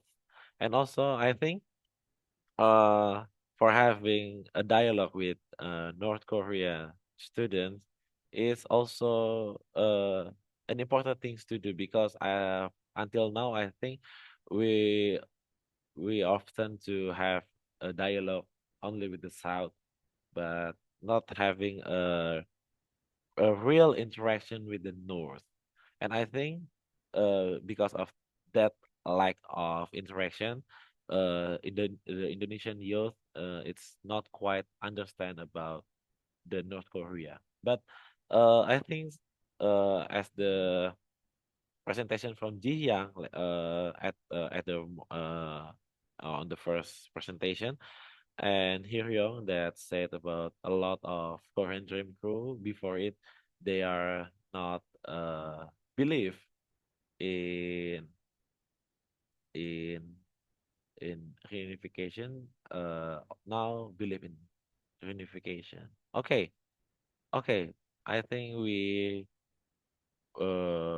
can move to the next questions. Okay. I want to ask, oh, from Aisha, I want to ask question to Miss Hyun as the manager of Korean Dream and Mr. Alfredi as part. Okay. Oh, no, Mr. Alfredi is not the part of Korean Dream Crew. He's a lecturer in Faculty of Humanity. Okay. So, what kind of creative campaigns would you have pursued to make the issue of Korean unification less boring and more accessible to all? And one more question, could Korean unification begins with the unification of the hearts of its people through cultural exchange before political unification? Oh, I think it is supposed to answer with uh Miss Hyun Kim. Uh, Hyun, are you already here? Are you already back from the toilet? Okay. Okay. I think Miss Hyun is is not is still not here, I think. But okay, there is another question. Oh, this is from registration form. Wait, I will. Okay. Okay. Oh, wait. Oh, okay. This I think this is a interesting questions. While many experts debate the most effective way to bring about peace in Korean Peninsula, some have suggested that ASEAN play a role in achieving that goal. However, ASEAN currently has many issues to address, and peace on the Korean Peninsula is not priority for ASEAN, at least not in the near future. What are the speaker views on this issue? Oh, I think this is quite good for Mr. Alfredi to answer because we always talk about Indonesia, North Korea, and South Korea, but not ASEAN as a organization that can be a building bridges to between the two Korea. What your opinion about this, Dr. Alfredi, about ASEAN and reaching a peaceful Korea Peninsula? We have a lot of homework, not just in Asian, in Indonesian. We have Thailand, Cambodia homework in here, in the region. So we don't have any, I think we don't have any capability now to pursue such a big thing, especially with outside the region. So pragmatically, Asia will not involve much in peninsula issues. But I would like to share some thought about last questions to Hiryong about unification of hearts. This is the most suitable ways to reunify both countries, I think, because decades of separation have created deep differences in identity, in values, in everyday life between North and South Korea. So sudden political unification, I think, without social readiness, could create tension and instability. So the first thing we can do, of course, between North and South Korean, they can make an cultural exchange through language, through educations, through sports, and shared history. and rebuild the trust first, rebuild the empathy first, and rebuild a sense of common identity first as a Korean, not as a South, not as a North Korean, but as one unified Korean. While this cannot resolve any security issues, but I think unification of hearts is the most suitable ways to pursue the unification in this stage. And we can also, in political ways, we can also adopt what happened in Hong Kong and in Macau in 1998. One state, two systems. We can pursue it as China pursued it to Taiwan. One state, two systems. So if the reunification will be conducted, the most suitable ways is to make one countries with two system, two political system running in the country. I think that's my answer, Kaka. Okay, thank you, Dr. Freddy. Okay. Okay, I will read about hear your answer to Aisha. I think we have to start from what's actually possible. Since it's realistically hard to directly reach people in North Korea, I would focus on creating something tangible here, like a festival style booth campaign. For example, we could set up booths where people can record video messages to North Korean residents or participate in simple defector experience simulations to better understand their life. Oh, that's interesting, by the way. A simple defector experience simulations. The goal is to make the issue more personal and engaging, not a distant or abstract. Also, we of July 14 is officially designated as Korean Defector Day in South Korea. So I think it will be meaningful to align campaigns with that kind of national moment to raise awareness and participation. Okay, and that's okay, Jijang, if you can turn on your camera and thank you for your answer to Isa. And I think it's important to notice this that we can have a lot of creative campaign to have to build understanding between the Korean and oh, for the second question, yes, this I will ask I will read this too. So Hyun strongly believe that reunification can begin with what with Asia called as unification of hearts. Political unification is complicated, slow, and dependent on government.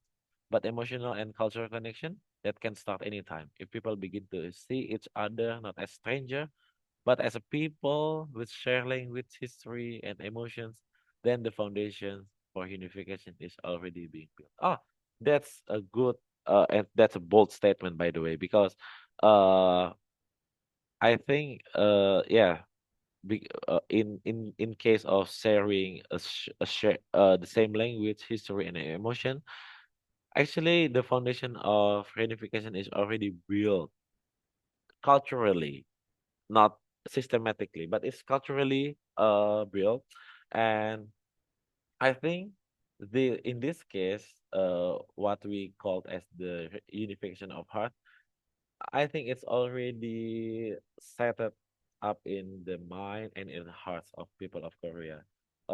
Maybe it's just maybe now it is just their dream, their belief, and I think yeah, political unification is hard and complicated things to do because for now I think North Korea and I think and also maybe a lot of people thinking that oh if East German and Germans can unite why don't North Korea and South Korea, and I think it's because of the different timeline, different policy, and different different agenda in this case that we know that Europe is an unstable region since the beginning of history. I think when we are talking about Europe, it's it's always about war, war, war, and war, and the war between the small kingdoms in there, and I think uh it is good for a good start to maintain a peaceful in Europe at that time for uniting Germans, because yeah, I think culturally we can compare it apple to apple between Korea and Germans, uh and also I think uh regarding this about the North Korean defector day, I just know about uh the North Korean defector day in South Korea, and I think uh we in Indonesia we need to sensitive about this, because if we wants to have an understanding uh, between the Korea, we also need to know about the people itself, not just the government, because as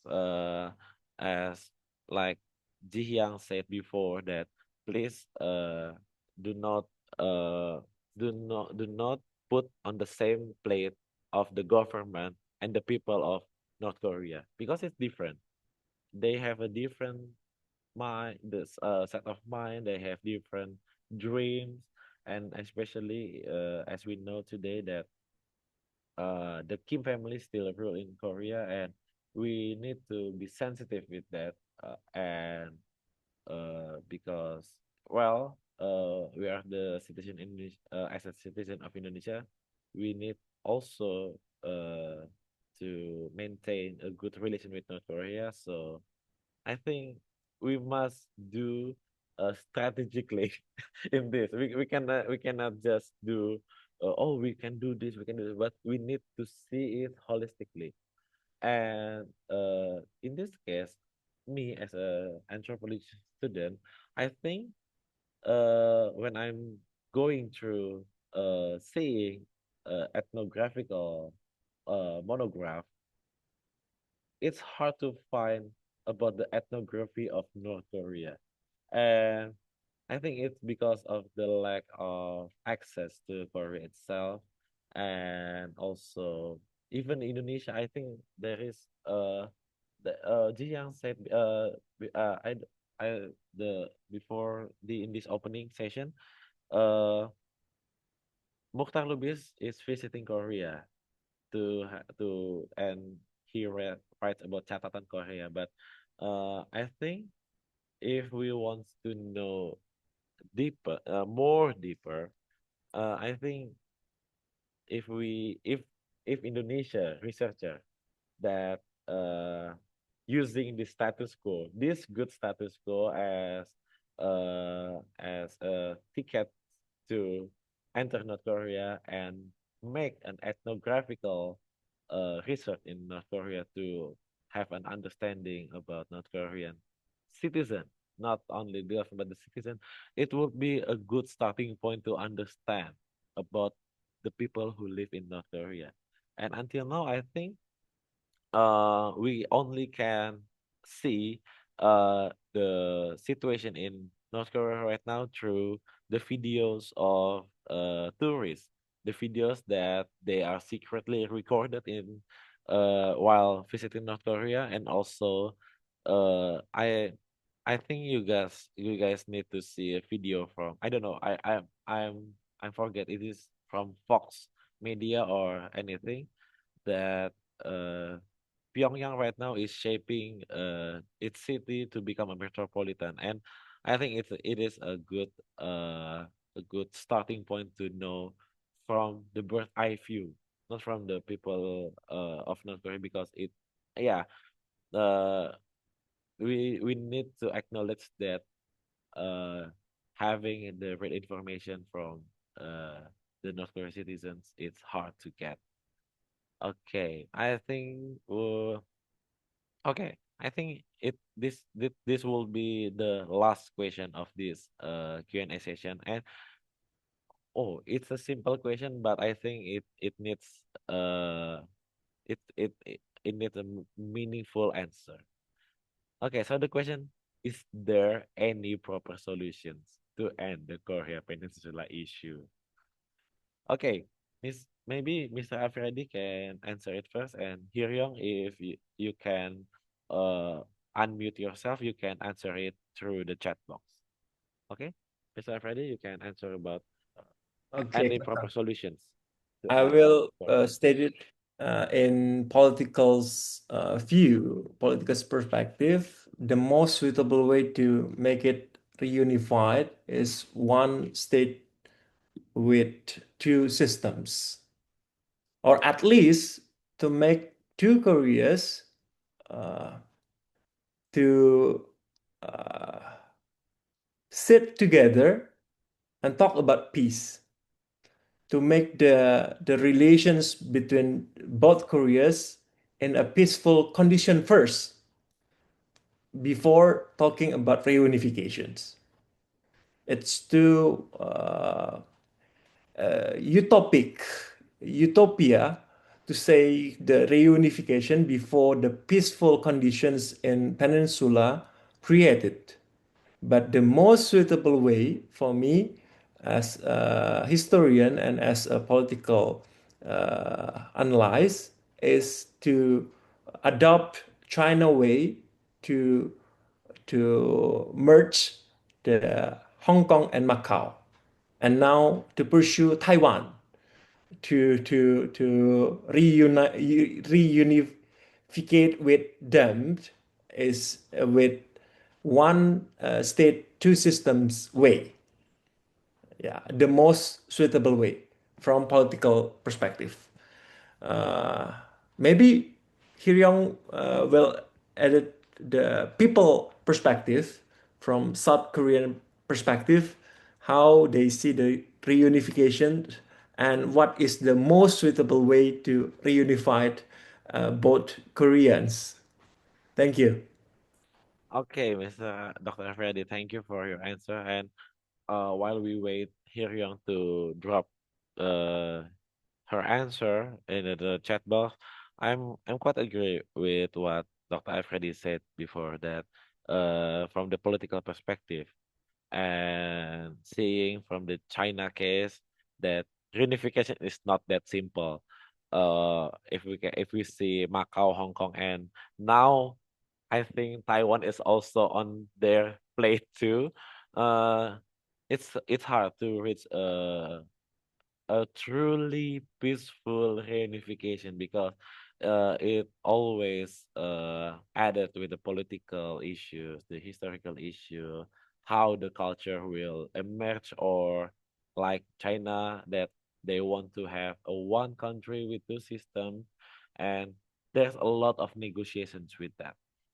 And I think regarding about the reunification itself, it's not about uniting two or more different country, but it's all about how the reshaping of the social construction itself will build after that. Because as my perspective from the social science also, building the social construction is not that easy.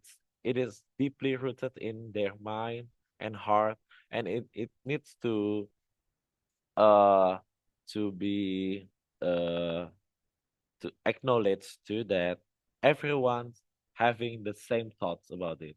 When a lot of people in the same country or two different country unite, but still have a different mindset, different heart, different way of life, I think the reunification itself, which just will be a failed project, I think, and it will lead to another catastrophic event, I think, if the citizen is not ready yet. And uh I think that's the most realistically speaking of reunifications. And also if we see that from the Indonesian perspective, if North Korea and South Korea today uh, can live with their own, I think Indonesia will also still maintaining that position, that will will will never intervene about the domestic issues between the two Koreans.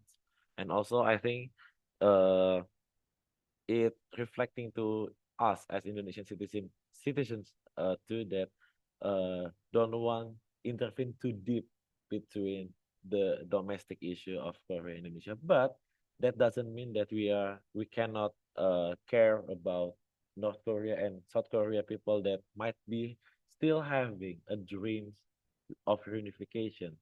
That dreams is valid, and I think everyone dream is valid that they want to have a peaceful Korea Peninsula. They want to have a united Korea, and yeah, I think when when I watch a movie, I forget what the movie is it, but uh, one of the scene is about the Korean escapee that uh, flew to United States, and there's a South Korea TV station that broadcasts about the reuniting families, and it's quite sad. That film is quite sad. I forget about the film, but okay. So Hyryong, it's all already dropped the answer. So from a paper by Prof. Kim Sung Han that I really agree with, the bottom line is this: South Korea has to be ready. Even the Kim regime collapse or China support chains, if South Korea itself isn't prepared, none of it will matter. Right now, there isn't even clear internal consensus within South Korea. Ideally, government policy towards North Korea should be consistent, but realistically, that's unlikely. So public opinion matters, but shaping that isn't easy either. That's why I think young people have a critical role. Those who are thoughtful and know how to use social media well need to step up, stay sincere, and keep working on the consistently, even in small ways. And importantly, they need to collaborate with each other.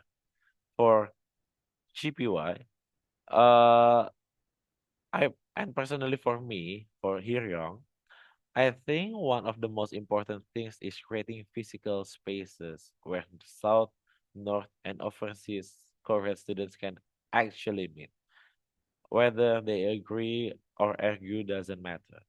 What matters is that there is a continuous interaction, because without interaction, nothing really begins. Yes, that's a very good question and a bold statement too. I think the important things is about interactions. Without interactions, yeah, what we are expecting, if we cannot we if we don't have any interaction with it. And Hyryong, thank you for your answer, and also Dr. Hafiradi, thank you for answering this Q&A from the floor. And it's really it's really a very good time to have this kind of discussion, and also it's giving me um a perspective, uh to me, to the new perspective, to know about the relation between North Korea, South Korea, the citizen itself, and the story from the escape itself. And I think also Dr. Alfredi mentioned about the historic, that they mentioned that we need uh, to to be sensitive with that historical will will always be the part of this relations between Indonesia, North Korea, and South Korea. And I think reflecting on history, we can do a strategic planning and project ahead in terms of doing an interaction between the Korea itself, whether it's North Korea, South Korea, or overseas Korean students. And I'm happy to be the moderator of this today webinar. Thank you for everyone who participated today. We've explored a meaningful insight from the role of the youth to the situation in Korea, reminding us that solidarity requires awareness and action. Let's carry this conversation beyond webinar in in our daily actions and initiative. Thank you for our speaker, Ms. Dr. Alfredi, Jihyang, Hiryong. Thank you for your share today. And thank you for all the participants for your engagement. With that, I'll close my session, today's session, and see you to the next discussion. And I will giving my position back to the MC. Okay. Thank you guys for today. Thank you, Kakak. Thank you, everyone. Thank you very much, Kakak, and thank you very much for Dr. Afriadi and Haley and also Jihyuk for the Q&A session. Now I will move to the next session. And Global Peace Foundation Indonesia is opening a community communication internship for June until August 2026. I will help on the share screen.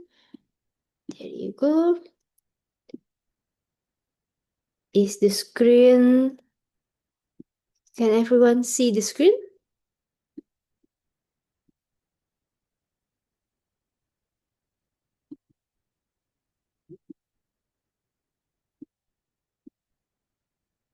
Okay. So Global Peace Foundation Indonesia is opening a communication internship for June until August 2026.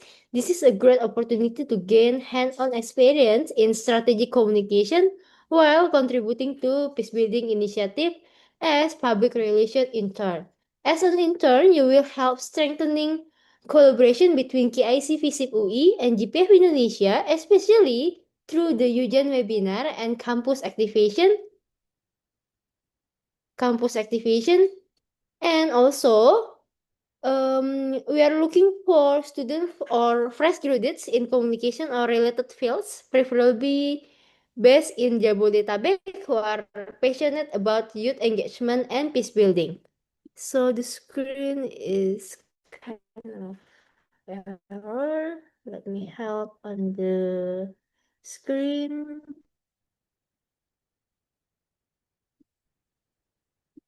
Okay. There you go. Oh, you can see the screen now? Okay. And also, we are giving the opportunity to the fresh graduates and also to the students or college students in UI, especially who have strong communication skill and also proactive and creative and be able to work in team. And also, we hope that this experience will give you more experience in organization or project management. And we hope that in return, you will gain experience in international NGO, Global Peace Foundation Indonesia, and expand your network and receive a certificate and recommendation letter. To apply, please send your CV, transcript, and recommendation letter to the listed email on the screen. You can see on the screen, and you can see the update about this internship opportunity on our Instagram, KIC Visip UI, and also we have GPF Indonesia Instagram. You can stalk us on our social media and apply your internship opportunity there on the Gmail, and also we have the application deadline on May 3rd, 2026. Please put the subject 2026 DPF Communication Internship Application. So now we would like to capture this moment with a virtual group photo, and please turn on your camera and please smile so we can take a picture together. We must start from the first slide, please. Okay, I will use the screenshot. First slide. 1, 2, 3. Smile, everyone. Second slide. 1, 2, 3. And the third slide, please. 1, 2, 3. Please turn on your camera so we can see your beautiful face. 1, 2, 3. Okay, thank you very much for all participants who have already opened your camera. And now we will move on to the next part of this webinar, which are you are going to fill out our feedback form, or we can call it as an absent form or e-certificate claim form. So participant can complete the feedback form on this event. I hope you all enjoy today's webinar as much as I did. Before we conclude our webinar, I would like to invite everyone to take part on this one last activity. completing the post-assessment and feedback form as a requirement to retrieve your e-certificate. So please take a moment to complete this feedback form regarding your experience at the seminar, as it helps us improve for our future events. You will have 5 minutes to complete the form, and please scan the QR code or check the chat for the link to the feedback form. Kindly check your Gmail inbox or spam folder to make sure that you have received your certificate. Because after this webinar, after we close our webinar, we are not going to reply your message about the e-certificate or about your question about the e-certificate, because we are going to close the feedback form after this webinar ends. And we appreciate your time and input for the feedback about our webinar, about our host, or about our moderator or speakers, or the material that we share to all participants. And we look forward to hearing your thoughts. And once again, thank you very much for all participants or speaker, all moderators, and all teams that helps us through this webinar. And we hope to see you again on our next UGen webinar next month. Thank you very much all, and see you guys. Bye for now.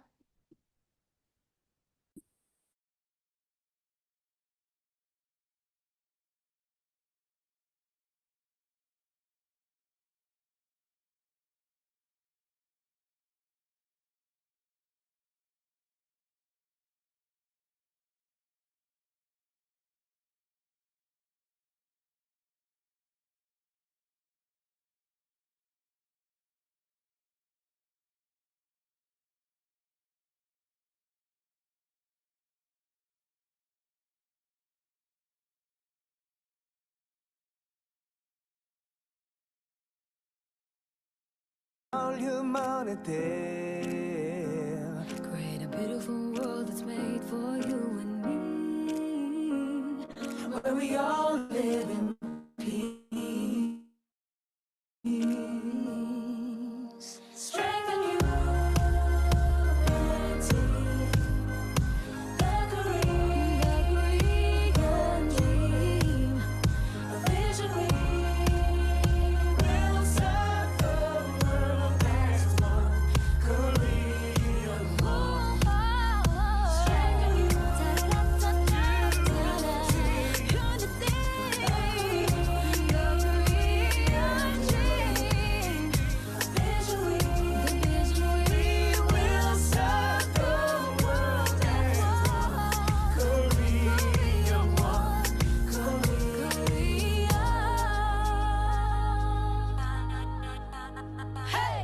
Calling every generation. feel the spiritual awakening. Erase the borders of division.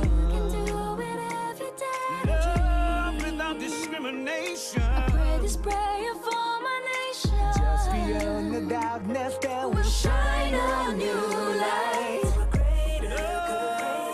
for a better life. Our strength's a greater power of one.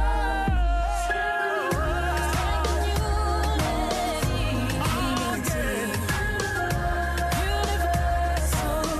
universal dream. A vision we will serve the world as one, family one.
Scars of separation, isolation from our family. But it can't erase 5,000 years of love and legacy. The roots our destiny grow from.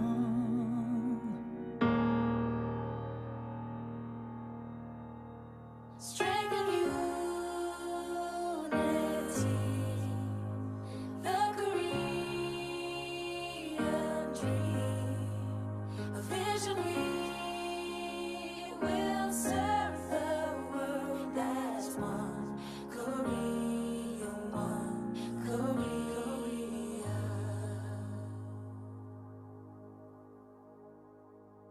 Hand in hand, without fear, spreading love that will heal us. Shine a light so all can see the transformation, the unification. For the benefit of all humanity. Create a beautiful world that's made for you and me, where we all live in peace. Strength and unity, the Korean dream, a vision we will serve the world as one Korea. Strength and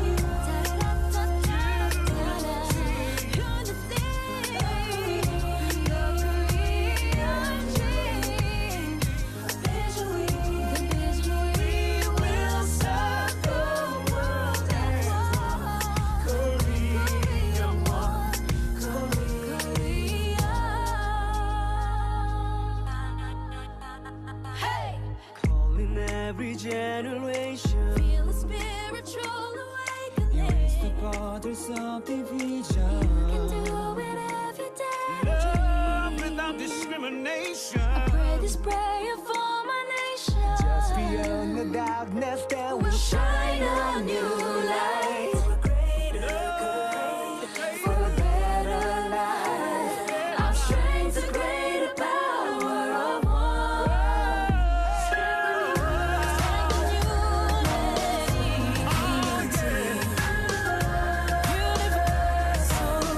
universal dream, a vision we will serve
Scars of separation, isolation from our family.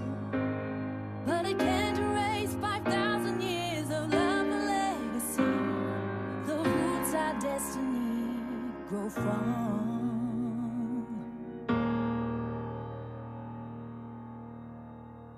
Strength and unity, the Korean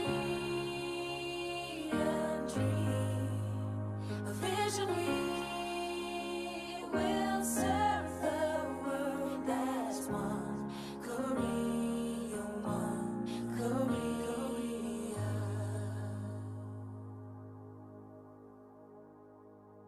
Hand in hand, without fear, spreading love that will heal us. Shine a light so all can see the transformation, the unification. For the benefit of all humanity. Create a beautiful world that's made for you and me, where we all live in peace. Strength and unity, the Korean dream, a vision we will serve the world as one Korea. Strength and unity, the